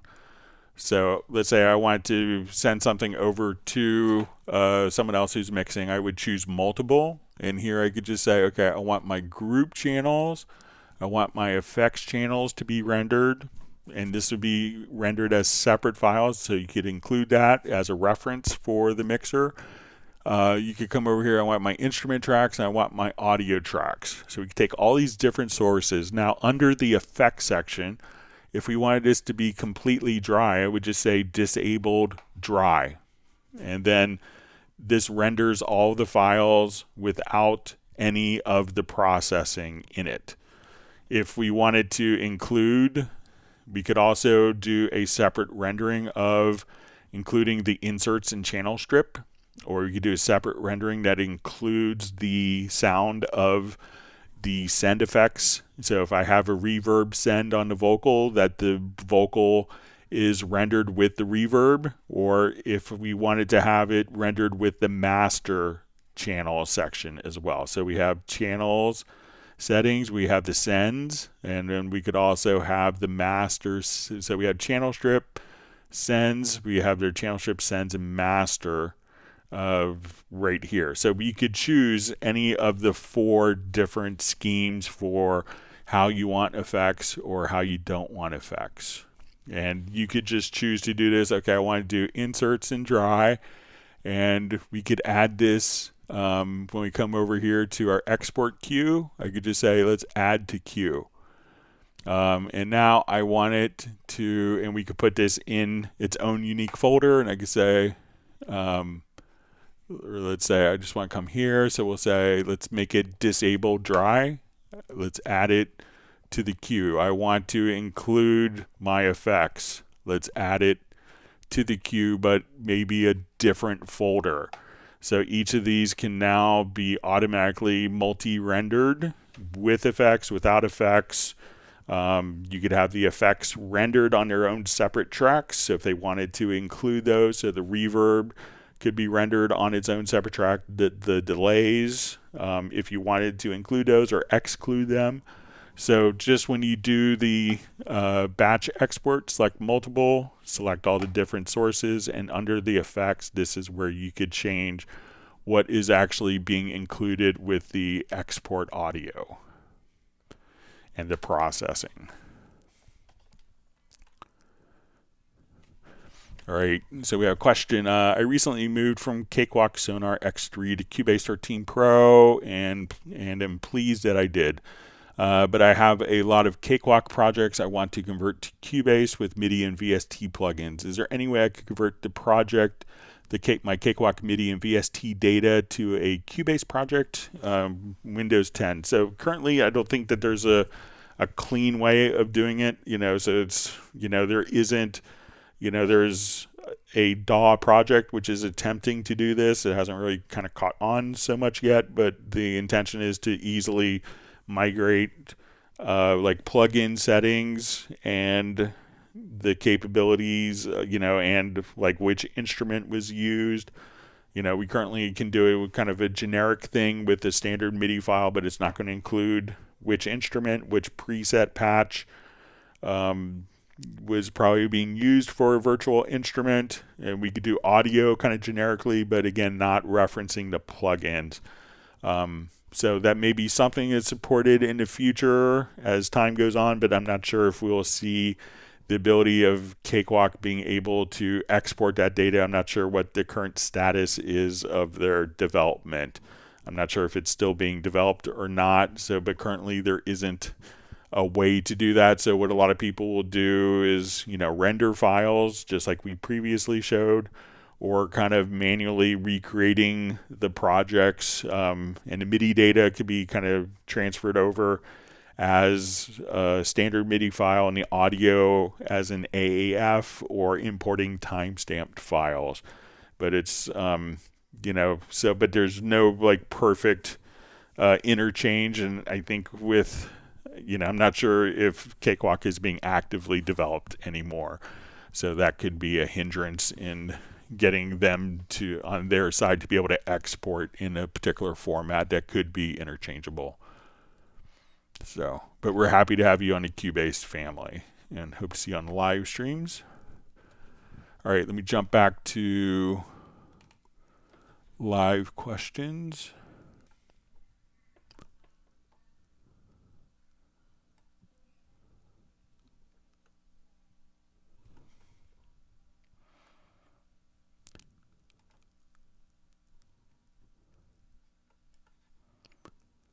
All right.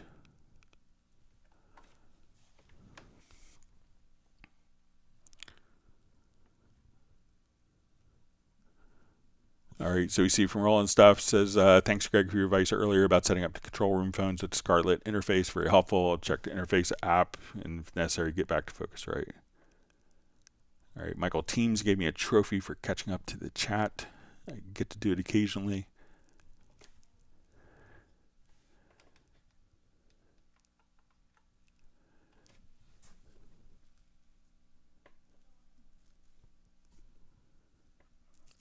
You see John Costigan is going to join the next Zoom, since we all missed him on the one last week.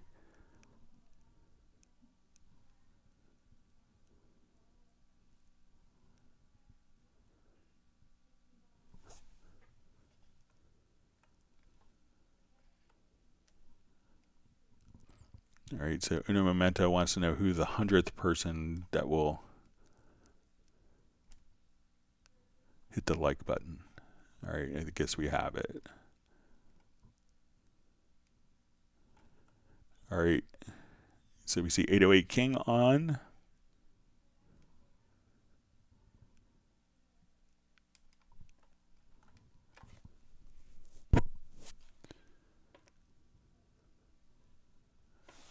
All right, so see if we have any more questions that sneak in. I think we're at the end of questions. Let's see if there's any more that kind of pop in. And again, we'll be doing live streams next Tuesday and Friday. So next Tuesday and Friday, I may be late on getting the indexes done. I'm going to see some concerts next week. Looking forward to it. And they're on Tuesday and Friday night. So next week, my indexes may be a little delayed, but we'll get today's index done on later tonight. We'll see if there's any more questions that sneak in.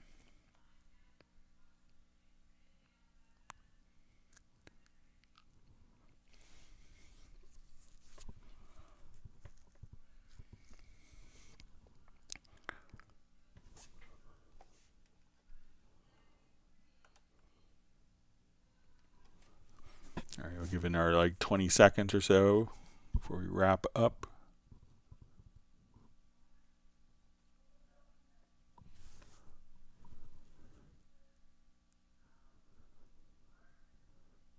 Okay, so I think we are through with all of the questions for today. I want to thank everyone for spending part of your morning, evening, afternoon learning more about Steinberg products. And if you have questions you want to send in advance, you could send it to clubcubase@steinberg.de. So did you see a nice comment from Gerald? It says, I love going through the indexes. Thanks for that, Greg. So I think it's totally, makes the live streams more valuable to have those as a reference. So I'm always happy to do them. But again, thanks for everyone for learning more about Steinberg products.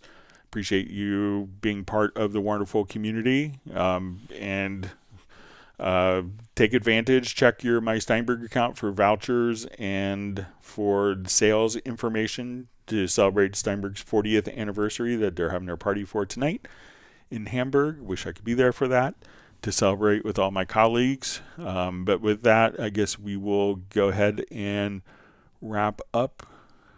We see Capital Razor on. We see Joey Dendron just saying thanks for the answer earlier. It's perfect. All right. And with that, we will go ahead and wrap up. Everyone, please have a wonderful weekend. Stay safe and healthy, and we'll see everyone back on Tuesday starting at 1 p.m. U.S. Eastern Time. Thank you so much. Stay safe and healthy. Goodbye.